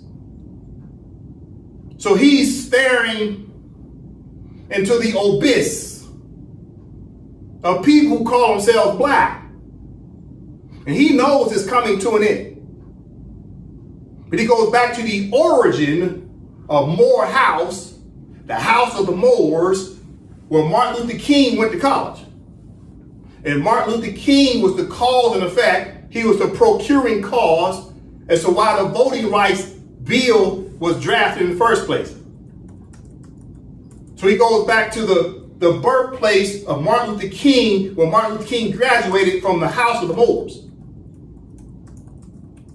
These are signs and symbols that Barack H. Obama is letting the Supreme Court know, yes, I see what's happening. Listen, going back to our list, timeline, right? Timeline, as a reminder, right? As a reminder, Dre, read the title. Timeline of Barack H. Obama activities in connection to the Moors. Pause. Now we come down here. Dre, number 5. Number 5, Rob Manuel proclaims Moors are indigenous in 2011. 6, U.S. Supreme Court undermines voting rights, Section 5 in 2013. 7, Obama speaks at Morehouse College in 2013. And number 8, Obama began legal challenges to gerrymandering in 2017. All right, so after he leaves office in 2016, he continues to fight for voting rights in 2017, but the Supreme Court decides to undermine the voting rights sections 4 and 5 in 2013. Then Barack H. Obama goes to Morehouse College in 2013, right? Signs and symbol, listen. So up here I have the case of 2026. What case is this? It just came out, right? April 29th. Supreme Court now rules to gut the Voting Rights Act Section 2. So in 2013, right? Let's go back to it. 2013, 2026, these are happening back to back. Listen. So in 2013, Supreme Court decision, pay attention. 2013, what was the question in the case? Okay. What was the question in the case? Here we go. Dre from the top. Petitioner Shelby County in the covered jurisdiction of Alabama sued the Attorney General and Federal District Court in Washington, D.C., seeking a declaratory judgment that sections 4B and 5 are facially unconstitutional, as well as a permanent injunction against their enforcement. All right, so Shelby County was challenging the Attorney General of the United States, Eric Holder. And the Supreme Court supported the plaintiff, said, yeah, this whole notion that the federal government has to get involved to preempt state rights, yeah, that's coming to an end. There's no more federal protections that gives the federal government a chance to come in to be a steward, to oversee what's going on within state elections. Supreme Court says, yeah, we're done with that protections, federal government. We're going to leave it up to the states. It's state rights. So they're gutting the Voting Rights Act starting in 2013. Why? Because the crayon game has to come to an end. You can't give black crayons more privileges over white crayons. And you can't give white crayons more privileges over black crayons. No, if you want to argue about politics, you have to argue about it based upon you being Americans who are fighting over districts, voting districts. That's it. That's it. Pay attention. So that was 2013, right? Supreme Court rules in favor of Shelby and said, yeah, we're going to say there's no more federal protections. That was the beginning of the end. Now you fast forward, 2026, right? Just a moment. Year 2026, right here. April 29, 2026, the Supreme Court continues on with saying, yeah, we're undermining the Voting Rights Act because black crayons shouldn't have privileges over white crayons, and white crayons shouldn't have privileges over black crayons. The game is over. That's the case, 2026. They gutted Section 2. Now, why is all this happening? You see, no one's telling the truth. No one's reminding the American people of the law and history that happened prior to the year 2013 and what happened prior to the year 2026 regarding federal law. Let's talk about federal law, because all this was a buildup that Chief Justice Roberts, Alito, all Supreme Court justices, whether they're conservatives, liberals, moderates, whatever you want to call them, they know the history of federal law. Pay attention. This is what black people don't understand because you don't study. Listen, watch what I show you next. You see this on the screen? Isn't this what we see all the time when the elections are going on in the jurisdiction of the United States of America and the several union states, these blue states, the red states? You remember Barack H. Obama when he's running for office, he says, we're not blue states and we're not red states. We're just the United States. Remember he said that when he was running for office. Why did he say that? Okay, listen. You ever asked a question about blue states, red states? Nova from the top. Legal status of red, blue political color associations. No federal or state law in the United States recognizes or mandates that red represent Republicans or blue represent Democrats. The association is purely a media convention, not a legal rule. No legal basis for the color scheme. The Red-Blue Party Color Association originated in the 1970s. All right, Paul. So what happened? Read it one more time, Nova from the top. Legal status of red-blue political color associations. No federal or state law in the United States recognizes or mandates that red represent Republicans and blue represent Democrats. The association is purely a media convention, not a legal rule. Therefore, red states and blue states is not a legal rule. There's no federal law, and there's no state law that recognizes the color red or blue as a legal argument. However, the courts have accepted it as an alias or an AKA that is branded as red or blue. But there's no federal law or state law that recognizes the color schemes of red and blue. It's all made up by who? Who's it made up by? It's made up by who? The media. See that? What does it do? What's the media doing? They're causing American people to watch CNN and Fox, etc., to get people sitting on the edge of their chairs watching, is red getting the advantage? Is blue getting the advantage? Because their minds, red means white and blue means black and brown. So the media has turned this thing into a Kentucky Derby race. They stoke fear. They make everything polarizing to say, watch the news to see who's winning today in the Kentucky Derby of political polling, in the Kentucky Derby to see who can get out of their chair, leave their house, and go vote to make sure the other race doesn't win in this race game of people racing to the polls. So CNN and Fox News makes a lot of money off of you keep being glued to the TV seeing with the red color or blue color winning, and the federal government and the states don't even recognize these colors as legal standings. This is what the media does to make money off you, to keep you glued to the TV. So when Barack H. Obama came out and said, there's no red states and blue states, we're just the United States of America, he was telling you the truth. There's no federal recognition or state recognition of colors. Listen, so if that's the case, then why is this still an image that's being used? If that's the case, when we take a look at the Louisiana map, and it's now listed as red and blue, this is not federally or state recognized colors. This is party colors that the courts have accepted as blue colors and red colors, but these colors are not protected under federal or state law. So it's a game that technically the parties and the media plays on people, right? Therefore, when you look on TV, you see Louisiana got a blue district, Then there's red districts, right, internally within the state. This is all a facade, but it's a game to keep people entrenched in what's commonly known as race wars. It's a colors war, right? It's colors. That's all it is, right? So listen, on the Black's Law Dictionary, on the definition of color,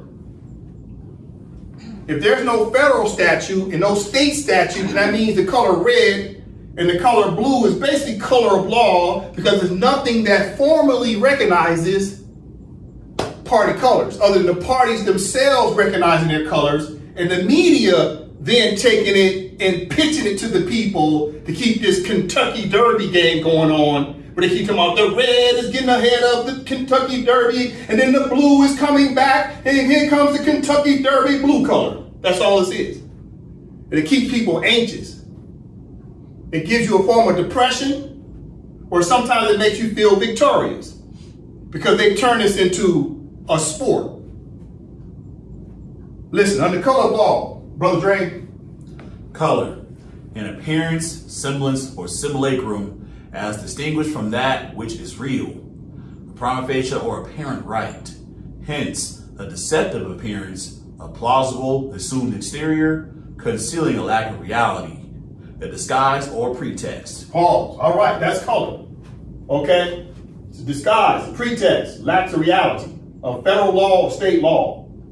Listen, what is the issue with the United States and its Americans?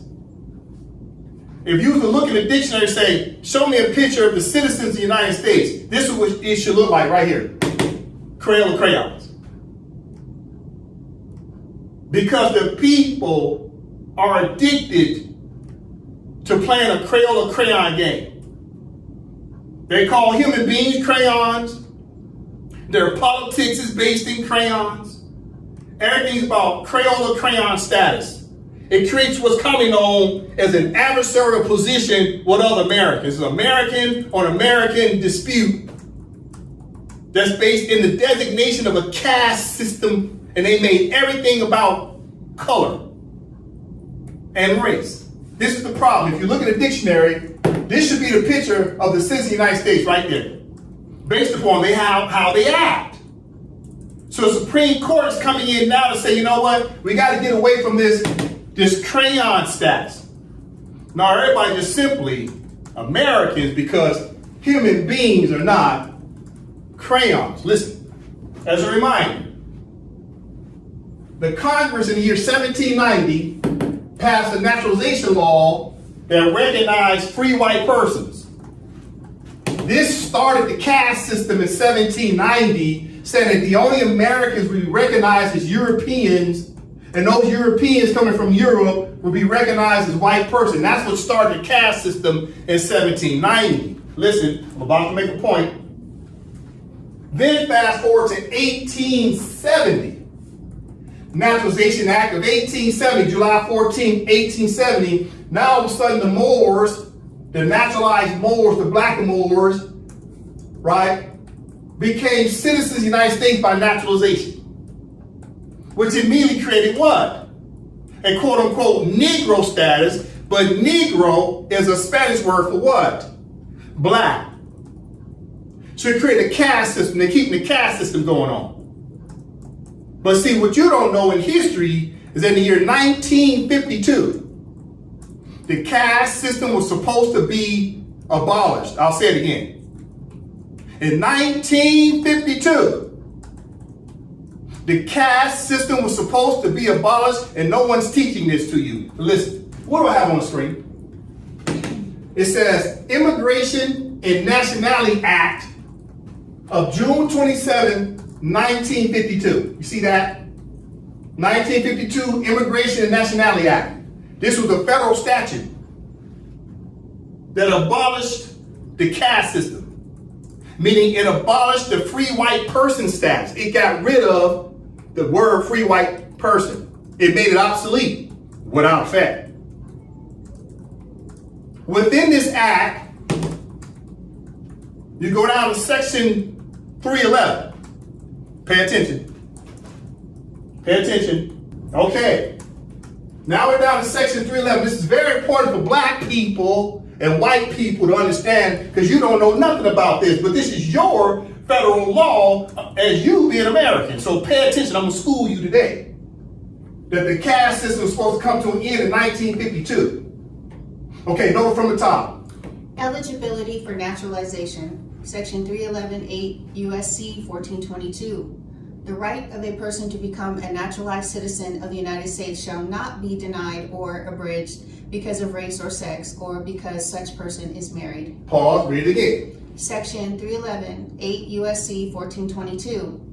The right of a person to become a naturalized citizen of the United States shall not be denied or abridged because of race or sex, or because such person is married. All right, so this federal statute of 1952 was supposed to preempt, meaning overrule or replace, the previous naturalization acts, such as the Naturalization Act of 1870, which recognized the adopted Moors as Africans, i.e. as Negroes, and Negro means black. This 1952 Naturalization Act was supposed to go all the way back to 1790 to replace that, to no longer recognize free white persons. The race game and color game was supposed to come to an end in 1952. And listen, because of Section 311, listen, first of all, let's get a basic understanding of what the 1952 Act was, okay, before I continue to explain, because this is important. You'll understand why the Supreme Court gutted the Voting Rights Act. They found out, the Supreme Court said, you know, it's time now to enforce the fact that the caste system was supposed to be abolished in 1952. Brother Dre from the top. The 1952 Immigration and Nationality Act, or McCarran-Walter Act, was largely sponsored by Democratic lawmakers and passed over President Truman's veto, shaping U.S. immigration policy for decades. Legislative background.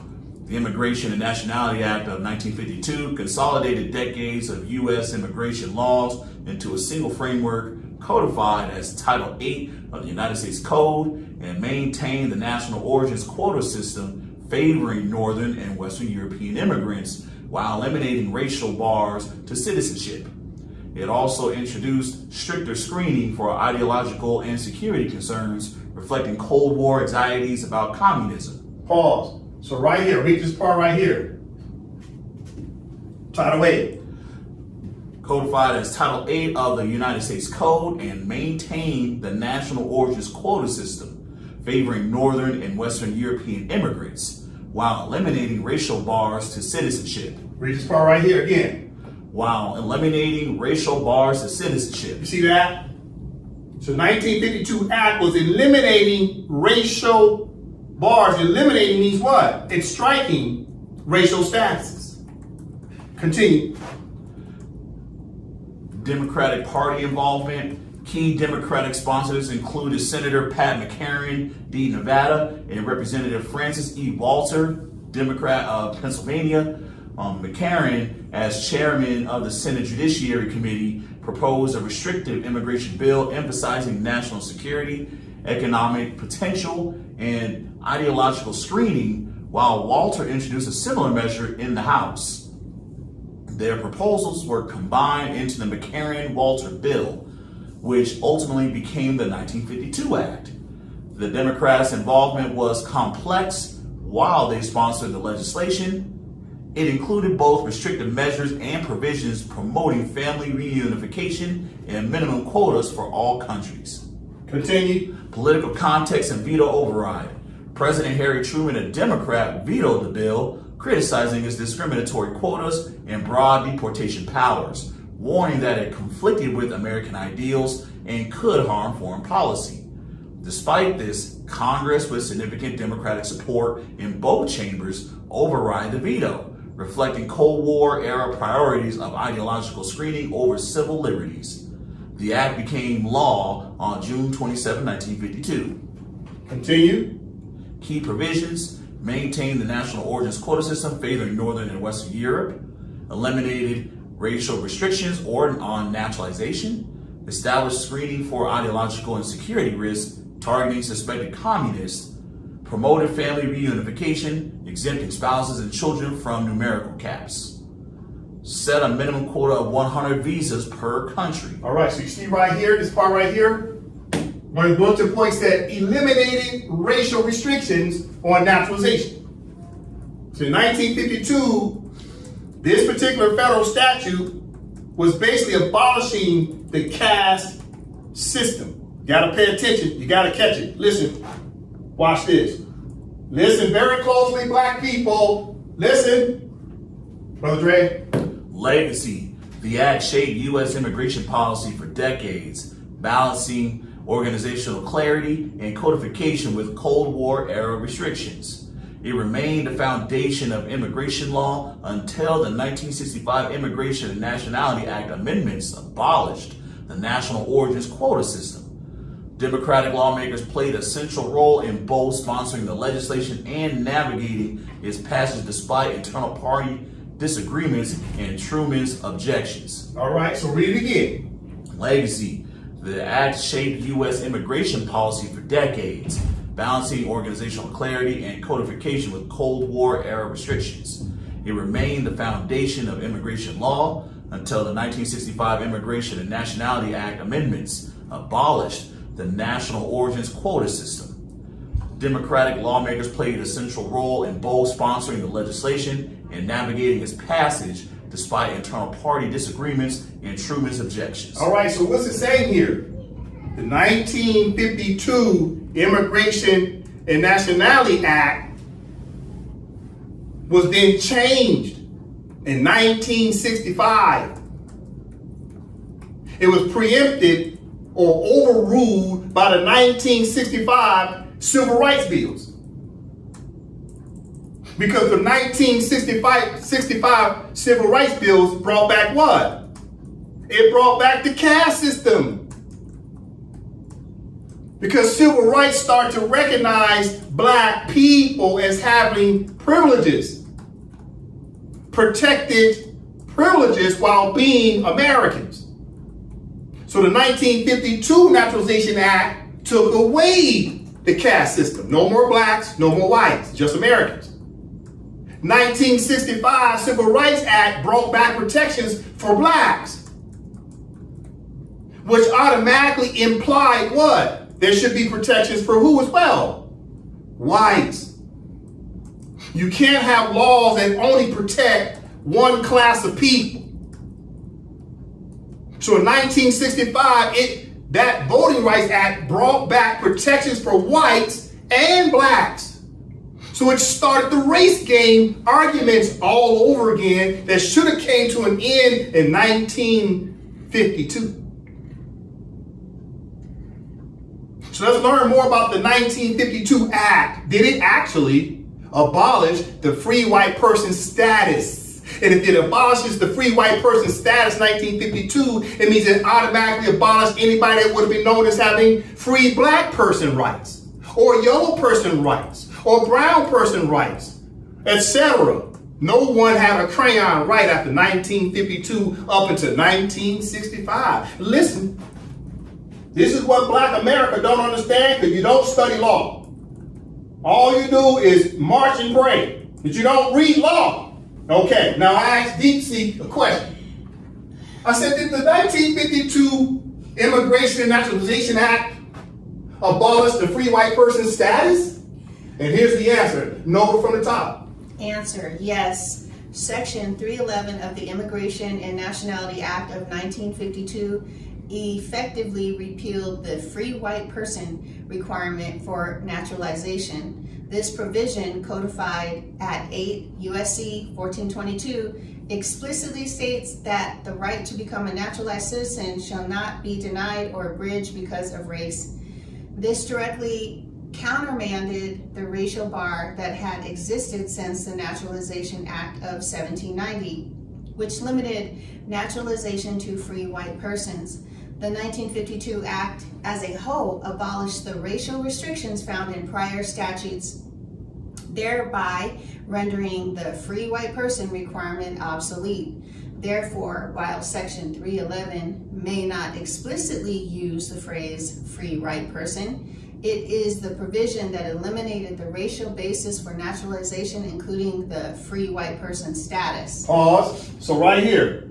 So free white person right here, Nova, what does it say? Free white person requirement obsolete. One more time. Free white person requirement obsolete. So the status of a white man came to an end in 1952. Which also put the end to who? The black man too. There's no whites, there's no blacks. 1952. You see what happened? Because it's federal statute.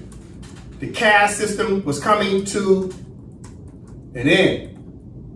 Because everybody who was trying to become Americans through naturalization could not be discriminated against based upon color or race.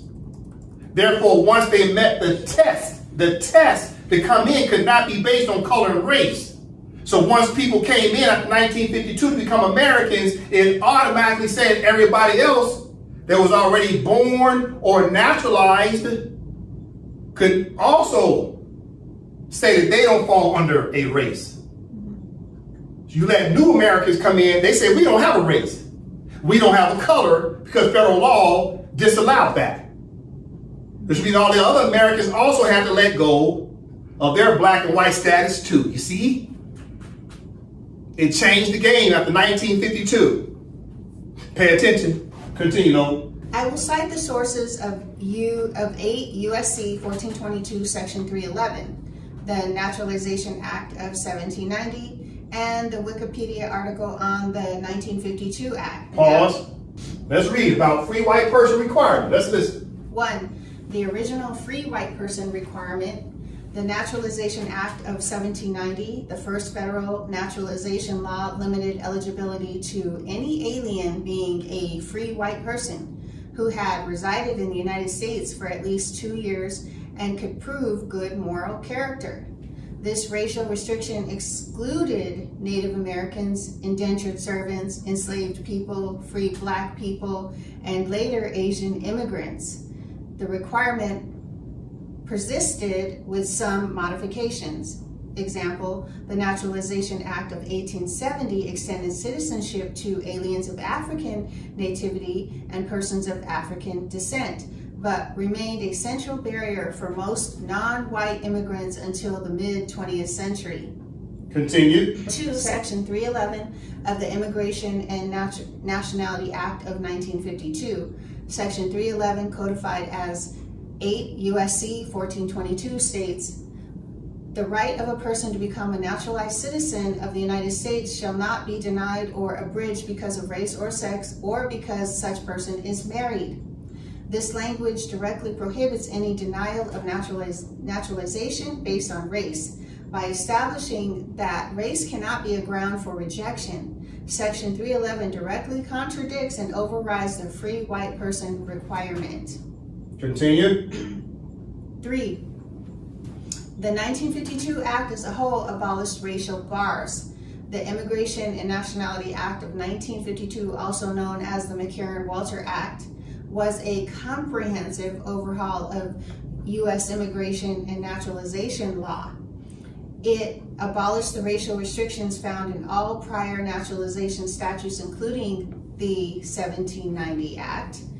The Act abolished racial restrictions found in United States immigration and naturalization statutes going back to the Naturalization Act of 1790, which had limited naturalization to immigrants who were free white persons of good moral character.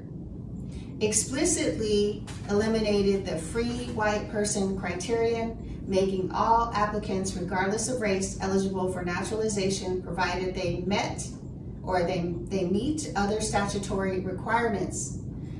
Example, residency, good moral character, knowledge of English and U.S. government.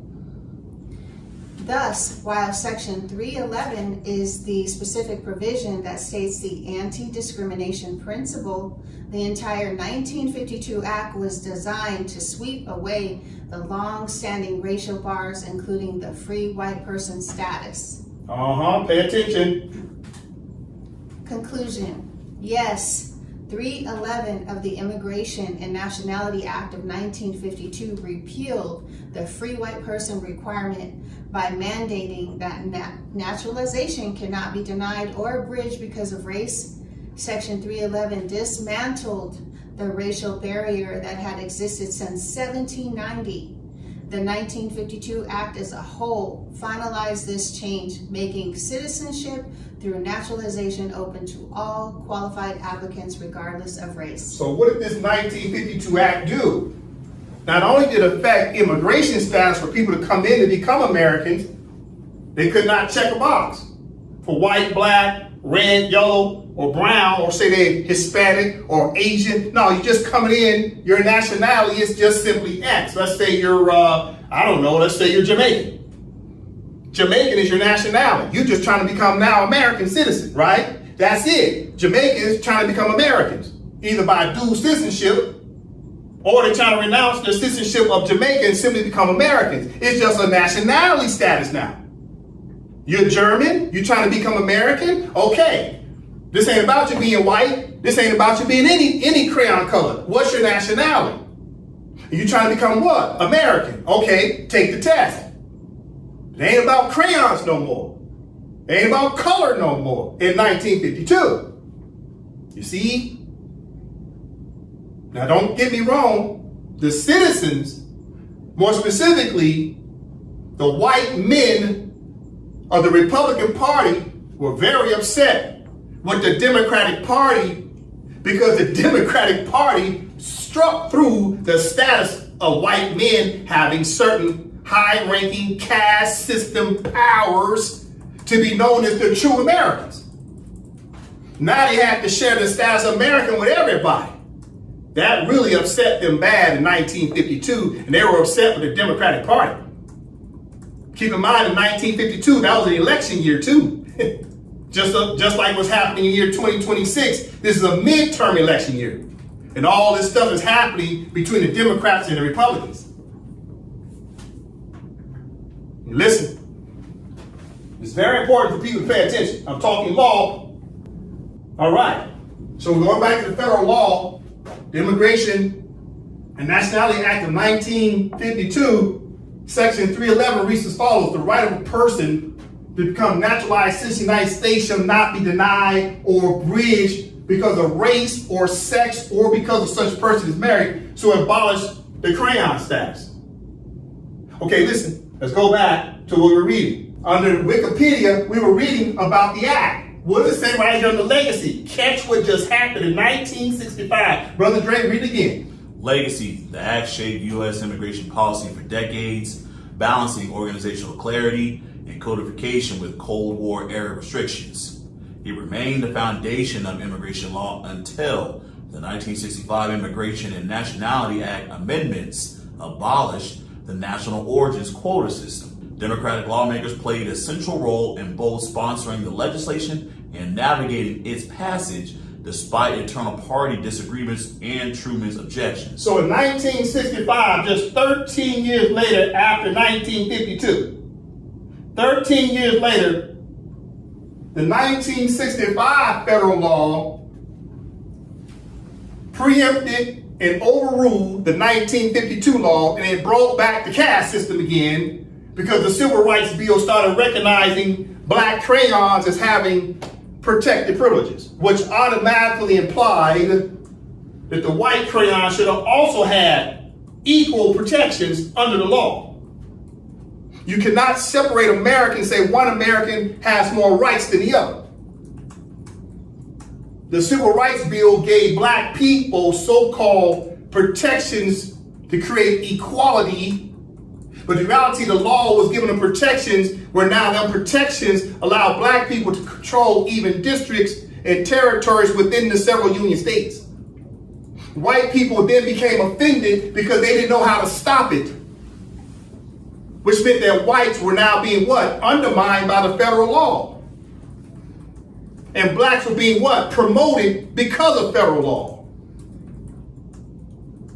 which was contrary to the 1952 law that said there is no more racial barriers. You could not use race as a legal argument. the Voting Rights Act brought back to say, yes, now you can start using race as a legal argument again. You see what the Voting Rights Act did?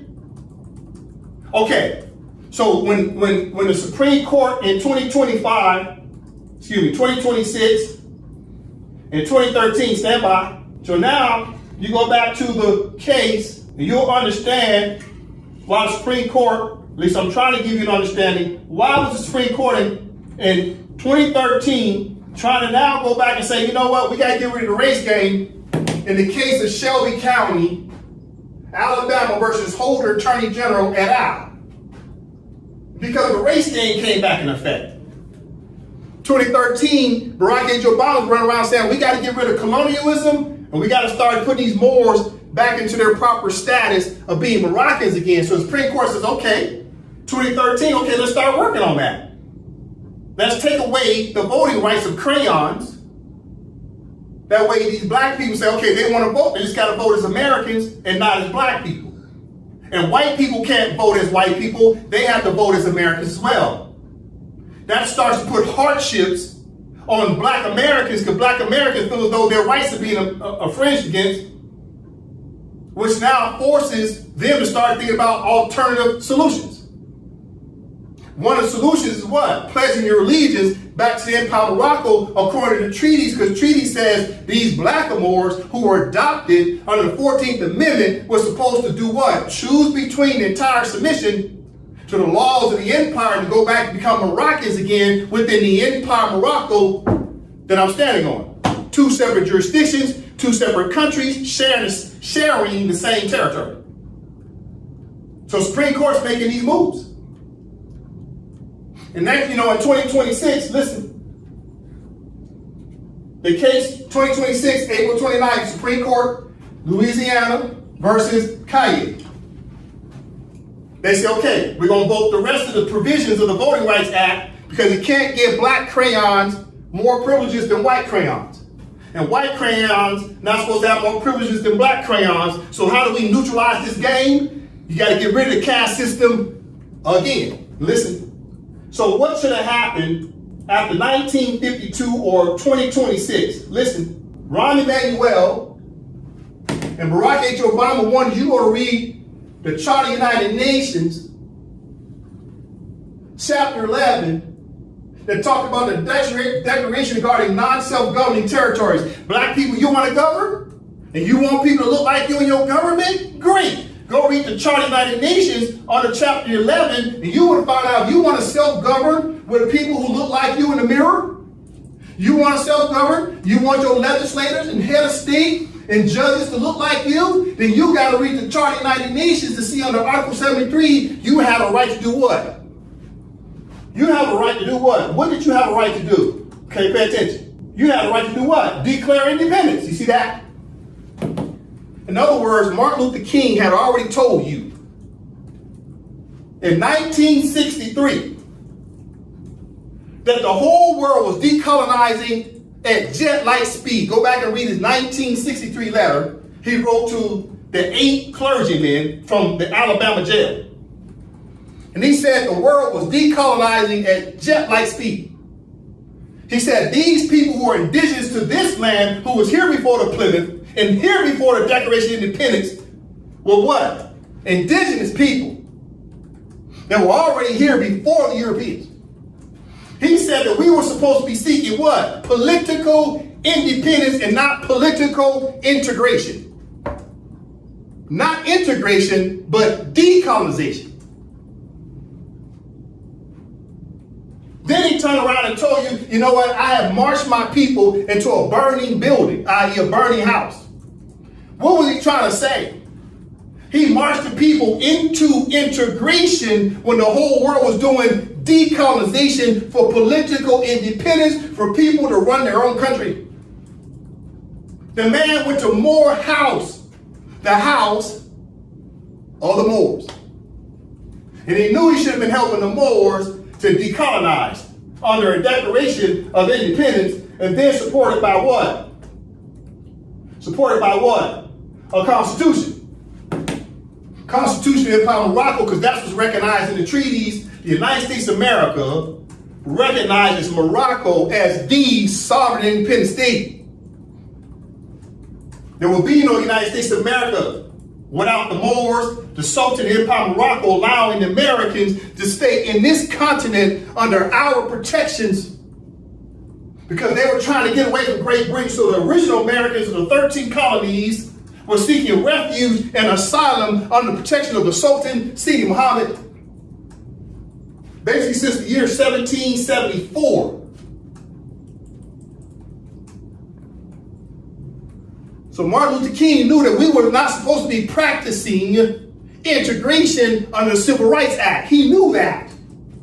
And what are these bourgeois Negroes still doing in the 21st century? They still got the field Negroes and everybody inside of a house that's on fire.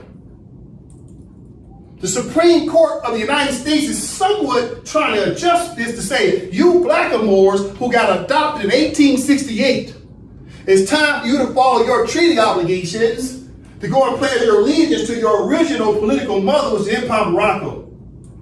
Your privileges as an American can be terminated if you Moors declare that you want to renounce your American citizenship and then pledge allegiance under Moroccan citizenship, i.e. Moroccan national status. Supreme Court is trying to help you to understand that without them saying it. And listen, who do we have up here? This is Timothy Drew Ali. This is El Haj Malik Shabazz, commonly known as Malcolm X. This is Martin Luther King. This is John Henry Clark. These are all scholars that's been trying to tell our people the truth for decades. But we as a people don't listen to scholars who spend their whole lives studying for us. Then they turn around and put all that teaching into a brief, package it, and give it to us, and we ignore it. And when you play stupid games, you get stupid prizes. Now the Supreme Court telling you that black thing's come to an end. Because you didn't listen to the scholars all these years. You keep listening to the Black Caucus leaders and the Democratic Party who won't tell you the truth, that you should be seeking decolonization as indigenous people, i.e. as Moors. The Republican Party don't want to tell you the truth because they don't want you to find out you're Moors, because Moor means sovereign, original sovereign. Which means this man who calls himself the white man knows he's subordinate to Moroccan law. I'll say it again, Moroccan law supersedes and preempts and overrules American laws because the Americans are Johnny-come-latelys in this continent as Americans since 1776. And the Republican Party would love to tell black people your nationality, that you're Moroccans, but if they tell you that, then you immediately go into a superior position of your laws in courts. Because this is your land before it was the Americans claiming it as theirs. This is why the Republican Party won't tell you the truth. There's no financial benefit in it for them. They lose a percentage of what? Their profits, because they got to pay in order to stay. And the Democrats won't tell you because they just want your vote.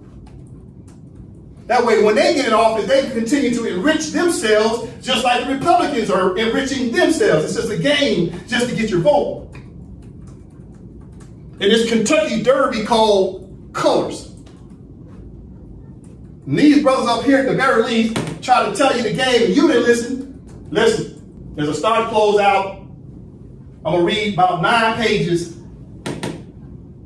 That way I can show you the history and the law. So start to close out.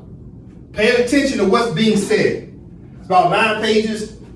Brother Dre, from the top. U.S. history for black and Moors to understand. The first naturalization law, the Nationality Act of 1790 of the United States of America's Constitution of 1789, the de jure proper Constitution, was passed by USA Congress and defined eligibility for citizenship by naturalization, limiting it to free white persons for European immigrants only. Naturalization laws under the Congress has the power to establish uniform rules and laws governing the naturalization process. Only 78 years later, after the Naturalization Act of 1790, the ipso jure Moorish subjects, i.e. Africans or Moors or slaves, were naturalized under the 14th Amendment of 1868. The cause of this action is derived from the Most Favored Nations Clause. The Sultan of the Empire of Morocco included the Most Favored Nations Clause in his bilateral treaties of peace and commerce with the United States of America in 1786, 1836, and with Great Britain in 1856. The Most Favored Nation Clause was triggered when the Sultan signed the Moroccan-Britain Treaty of 1856, in which the Sultan granted the British government permission to naturalize the Moors. The Moors went from being Moroccan subjects to British nationals overnight in 1856. The actions of the sovereign Sultan and the Queen of Great Britain triggered the Most Favored Nation Clause and set off a chain reaction which made it permissible for President Abraham Lincoln of the United States of America to also naturalize the Moors with the nationality of American after 1856. The Most Favored Nation Clause in the Sultan's treaties triggered the Dred Scott case in 1856 and the judgment of 1857. Dred Scott was a Moor subject, and the Southern politicians did not want Moor subjects to be naturalized or recognized as American citizens. The Civil War of 1861 through 1863 is a direct result of the Most Favored Nation Clause, which granted the USA federal government a treaty right to naturalize the Moor subjects with the political status of being American nationals under the 14th Amendment of 1868. Recalling that ipso jure Moor subjects, i.e. the Moors, became adopted Americans.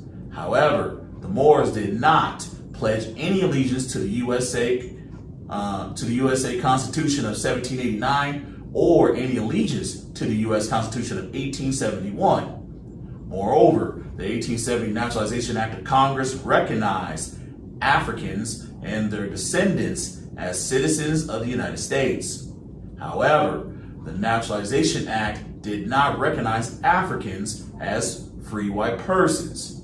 It is further important to understand that the word African was not a nationality of a country in the 1800s.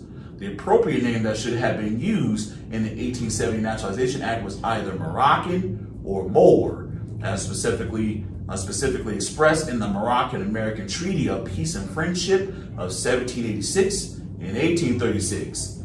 See the word Moroccan in the title of the treaty and the word Moor in Articles 6, 11, and 21. Nevertheless, the USA government of 1789 and the US government of 1871 played political games with the word African to prevent the Moor slaves from knowing their original identity as being subjects of the Sultan of the Empire of Morocco, i.e. the Moorish Empire.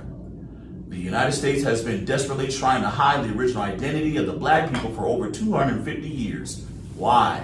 Because the so-called Negro, black, or colored man, also known as the Moors, Moor subjects, or Moroccans under the Constitution of the Empire of Morocco, are the original indigenous sovereigns in North America. The immigrant, commonly known as the free white person, also known as the white Americans, are not the original people of North America. The rich and poor free white persons have been desperately trying to keep the so-called black man from finding out this simple truth. The free white persons have used deception tactics to mislabel the Moors under a variety of false names, such as colored, to prevent Moors from knowing the truth. February's Black History Month was used to further indoctrinate the Moors into thinking that the color black had meaning in law. But the U.S. government and the several Union states were aware that the term black or colored had no legal standing that the judges were bound to know. The black man fell for the banana in the tailpipe.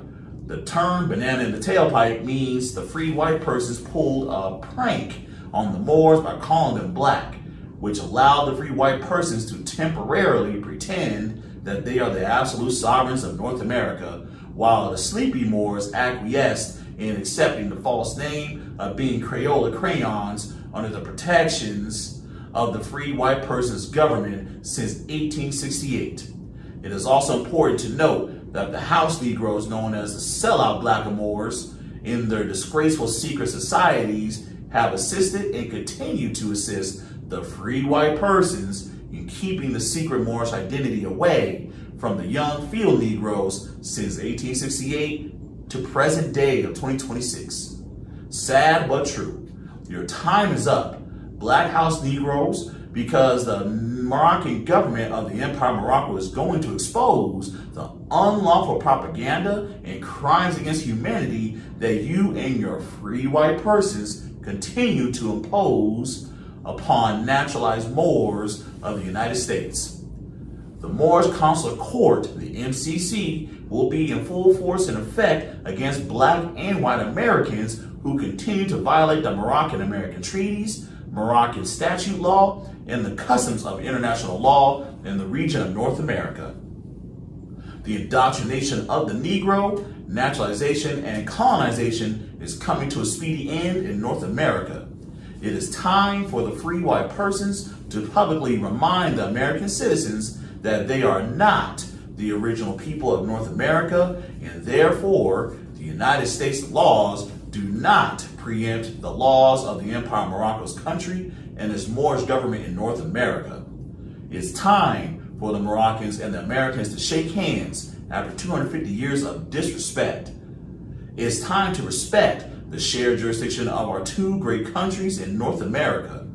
Anything contrary is notwithstanding to the rule of treaty law, international law, preemptory international law, customary international law, fundamental constitutional law, natural and common law, etc. I digress. Back to the point of naturalization laws of the United States government. It is important to note that in 1880, the United States signed a multilateral treaty with the Sultan of the Empire of Morocco, which affirmed the 14th Amendment and treaty rights for the United States of America to naturalize the Moors pursuant to Article 15 of the Madrid Convention. The Madrid Convention of 1880 caused the naturalized Moors to come under the protections of the United States government and its several Union states until the Moors repatriated by pledging political allegiance to the entire submission to the laws of the Empire of Morocco's Moroccan government. Therefore, the United States government have and continue to have an 1868 14th Amendment constitutional right, an 1870 Naturalization Act of Congress statute right, and an 1880 Madrid Treaty right to maintain an open adoption, commonly known as naturalization protections, over ignorant and stubborn Black people who do not know the truth about their own history as to how they became citizens of the United States in 1868. Ignorant Black people are the descendants of naturalized Moors. What does ignorant mean? Destitute of knowledge or education, an ignorant society, lacking knowledge or comprehension of the thing that's specified, resulting from or showing lack of knowledge or intelligence, unaware or uninformed. He was an ignorant and foolish man, ill-read in the past, and often confused about the present. Recap of the U.S. naturalization federal laws over time. Congress has amended and expanded access to citizenship, with the racial restrictions finally being eliminated in 1952 with the Immigration and Nationality Act, INA. The INA, which has been amended numerous times, contains many important provisions of immigration law and is contained in the United States Code, USC. Naturalization Clause. The Naturalization Clause outlined in Article 1, Section 8, Clause 4 of the U.S. Constitution grants Congress the power to establish a uniform rule of naturalization. This clause has been interpreted by the Supreme Court as the act of adopting a foreigner and clothing him with the privileges of a native citizen. Over time, access to citizenship through naturalization became more inclusive. In 1802, Congress continued to limit eligibility to free white persons, but also included a requirement of good moral character. In 1870, Congress extended naturalization eligibility to aliens of African nativity and persons of African descent. It was not until 1952 that racial restrictions were completely eliminated. The Naturalization Clause also empowers Congress to revoke citizenship that has been improperly obtained through fraud or other unlawful means. This power has been affirmed by the Supreme Court in several cases, including Federico versus United States, Knur versus United States, and Johannesson versus United States. Additionally, Congress has the authority to expatriate individuals who have voluntarily relinquished their U.S. citizenship. The Nationality Act of 1790. The United States Congress passed the Nationality Act of 1790, also known as an act to establish a uniform rule of naturalization, on March 26, 1790. This act was the first to define eligibility for citizenship by naturalization and establish standards and procedures for immigrants to become U.S. citizens. The act limited naturalization to free white persons of good character who had resided within the United States for at least 2 years. Applicants were required to prove their good character and swear an oath of allegiance to the U.S. Constitution. This law effectively restricted citizenship to white male property owners, excluding women, non-white persons, and indentured servants. The children of naturalized citizens under the age of 21 who resided in the U.S. were also considered citizens, as were the children of U.S. citizens born outside the country, unless their fathers had never lived in the U.S. In the United States, Congress has historically defined eligibility for citizenship by naturalization and established standards and procedures for immigrants to become U.S. citizens. The first law to do so was the Nationality Act of 1790, which limited citizenship to free white persons. In 1795, Congress amended the naturalization law by requiring applicants to submit a declaration of intent to become citizens at least 3 years before naturalization and extending the minimum residence requirement to 5 years. Nationality Act of 1952. The Immigration and Nationality Act of 1952 were enacted in the context of Cold War era fears of infiltrating Soviet and communist spies and sympathizers within American institutions and the federal government. It reflected anti-communist sentiment associated with the Second Red Scare, McCarthyism, and included restrictive measures such as increased review of potential immigrants, stepped up deportation, and more stringent naturalization procedures. The act eliminated several due process safeguards protecting immigrants from deportation abuses, exposing deportees to potential bureaucratic tyranny. It established provisions defining crimes involving moral turpitude, which had been in United States immigration law since the Immigration Act of 1891. Immigrants who committed such crimes were deemed inadmissible. Under the NIA, immigrants were ineligible for naturalization if suspected of or committed criminal convictions, illegal gambling, alcohol or substance abuse, drug trafficking, prostitution, unlawful voting, or other acts deemed to violate the standards of the country. Additionally, the act deemed immigrants who were anarchists, communists, or affiliated with any totalitarian organizers that planned to overthrow the United States as deportable. The concept of naturalization in the United States typically concerns the grant of citizenship to a person who has lived in the country for a specified time and meets certain other requirements. Congress first defined eligibility for citizenship by naturalization in 1790, limiting this right to free white persons. In 1802, Congress continued to limit eligibility for naturalization to free white persons of good moral character. Congress eventually extended naturalization eligibility to aliens of African nativity and to persons of African descent in 1870. The racial restriction was not eliminated entirely until 1952. Civil Rights Acts of the 1960s. The 1964, 1965, and 1968 Civil Rights Bills, which were fully ratified by President Johnson, effectively reinstated the racial caste system of white, black, and other race groups. The Civil Rights Acts made Section 311 of the Immigration and Naturalization Act of 1952 lose its intent and purpose to eliminate color or race designations, whereas Section 311 was intended to recognize all born or naturalized persons as simply citizens of the United States and not crayons. The Voting Rights Act made crayon distinctions between American citizens, which gave the United States Supreme Court judicial review common law right to strike or redefine the definition of the ambiguous crayon language from a federal statute that appears to be unconstitutional to give privileges to one class of Black Americans over another class of white Americans and vice versa. In other words, the caste system must come to an end because everyone is simply born or naturalized Americans under the jurisdiction of the United States and the several Union states. It is time for the adopted blackamoors since 1868 to understand that the crayon game is over, effective in the year 2026. You're either going to accept your third-class citizenship as Americans, or you're going to pledge your allegiance to your original political country of the Empire of Morocco to be Moroccans again.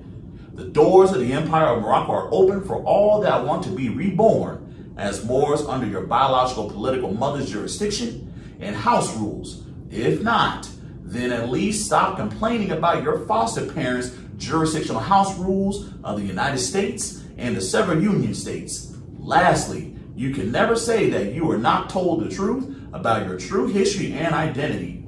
It's time for you to take accountability and course correct. Ashe. All right.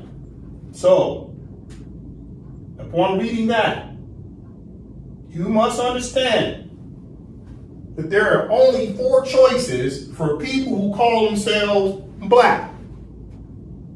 There's only 4 political choices regarding allegiance.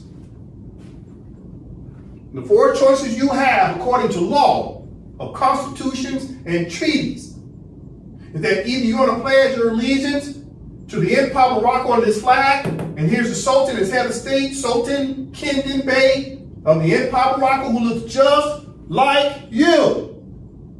So you keep begging that you want somebody, your representative, look like you, then guess what? Kindin Bey looks like you, and all of the other elected officials of the Empire of Morocco look just like you. So you want representatives that look quote unquote Black, then come back to the Empire of Morocco. Listen. Or your choice is to go and pledge allegiance to the King of Morocco with the Arabs under this flag right here. This flag is for Moroccans. That's not an American flag. It's a Moroccan flag. All right, so you got 2 countries that are now having Moroccan nationality. That's the Empire of Morocco and the King of Morocco. Or you're going to remain naturalized third-class Americans under the United States of America who adopted you in 1868 till present day. Or you're going to pledge your allegiance to some Cherokee nation that's an integrated state, wards of the state that come under the jurisdiction of the United States of America. So therefore the Cherokee nation is nothing but an integrated state of the United States, no different than Oklahoma. So these are your 4 choices.